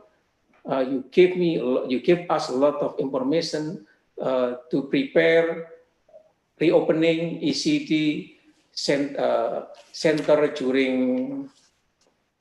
and post COVID-19 pandemic. Thank you very much for all attention. I'm very pleased with your presence and the fruitful discussion. Welcome to New Year 2021. Bapak Ibu yang kami hormati, terutama Bapak Ibu guru di Indonesia, kita telah banyak mendapatkan informasi dari 3 narasumber yang sangat luar biasa tadi. Mari kita pahami lebih dalam dan mari kita terapkan di sekolah kita masing-masing. Semoga tatap muka yang insya Allah akan kita mulai pada tahun 2021, kita mulai dengan aman, artinya anak-anak kita bisa belajar dengan baik dan kita bisa terhindar dari pandemi COVID-19. Semoga Allah SWT, Tuhan Yang Maha Esa, memberkati bangsa dan negara Republik Indonesia tercinta. Demikian yang dapat kami sampaikan dengan mengucapkan Alhamdulillahirabbil alamin. Kegiatan webinar dengan tema Reopening ECD Center during and post COVID-19 pandemic officially to be closed. Terima kasih. Wassalamualaikum warahmatullahi wabarakatuh. Waalaikumsalam warahmatullahi wabarakatuh. Waalaikumsalam warahmatullahi wabarakatuh. Terima kasih Pak Dwi Priwono, Pak Direktur, telah menutup webinar hari ini secara resmi dengan berakhirnya sambutan dari Pak Direktur juga tadi, maka berakhir juga join webinar kita pada sore hari ini. Terima kasih kami sampaikan juga atas nama Simio Cecep dan juga Direktorat PAUD Kemendikbud atas seluruh atensi dari sahabat Cecep semuanya yang telah mengikuti webinar series dari Simio Cecep dari awal hingga akhir di tahun 2020 ini. Alhamdulillah kita sudah memasuki, this is the final webinar from Simio Cecep, so thank you very much. Please wait for our webinar in 2021. Happy New Year. And this is how the mechanism to get the e-certificate for all the participants. So first, please fill in the evaluation form from the link on screen, or you may go to survey and evaluation menu on your on our website, or you can access through this link. And the deadline to fill this form is 28 December 2020. 7 p.m. Jakarta time, and the certificate will be accessible on the Simio Cecep website starting on Monday 11 January 2021. Untuk seluruh peserta Simio Cecep yang mengikuti webinar ini, silakan untuk dapat mengakses link evaluasi atau tautannya melalui tautan yang ada di layar, atau bisa masuk ke dalam website kami dengan menggunakan akun masing-masing dan langsung masuk kepada menu survei dan evaluasi. Deadline pengisian adalah hari Senin, tanggal 28 Desember 2020 pukul 19 waktu Indonesia Barat. Sertifikat dapat diakses pada website Simio Cecep mulai Senin, tanggal 11 Januari 2021. Sekali lagi saya Cebri Maulana atas nama seluruh panitia yang bertugas mengucapkan terima kasih sekali lagi kepada seluruh narasumber yang hadir, Ibu Vina, Pak Ali Forman, and Prof. Lin Eng. Thank you very much for participating and sharing your knowledge and information in this webinar. Dan juga kepada seluruh teman-teman di Semio Cecep atas kerja kerasnya selama ini untuk webinar selama tahun 2020. Alhamdulillah kurang lebih kalau tidak salah Pak Irwan mohon informasi 18 series webinar ya tahun 2020 ini. Alhamdulillah semuanya sudah terlaksana. Dan juga untuk seluruh sahabat Cecep yang ingin mengakses kembali webinar-webinar kami, silakan untuk mengunjungi sosial media kami, khususnya di YouTube Semio Cecep. Seluruh video webinar kami tersedia di sana, dapat diakses dan dapat disaksikan kembali. Thank you very much once again for all participants. Maybe if there's anything want to say, Pak Irwan. Thank you very much. Prof. Lin, Ibu Vina, Pak Ali, Bapak Direktur, thank you very much for today's webinar. Thank you. Thank you, thank you. Thank you. Professor Bye. Lin, Adi, Ali, everyone. Thank you. Okay. Bye. Yeah. Baik. Bye, Lin. Thank you.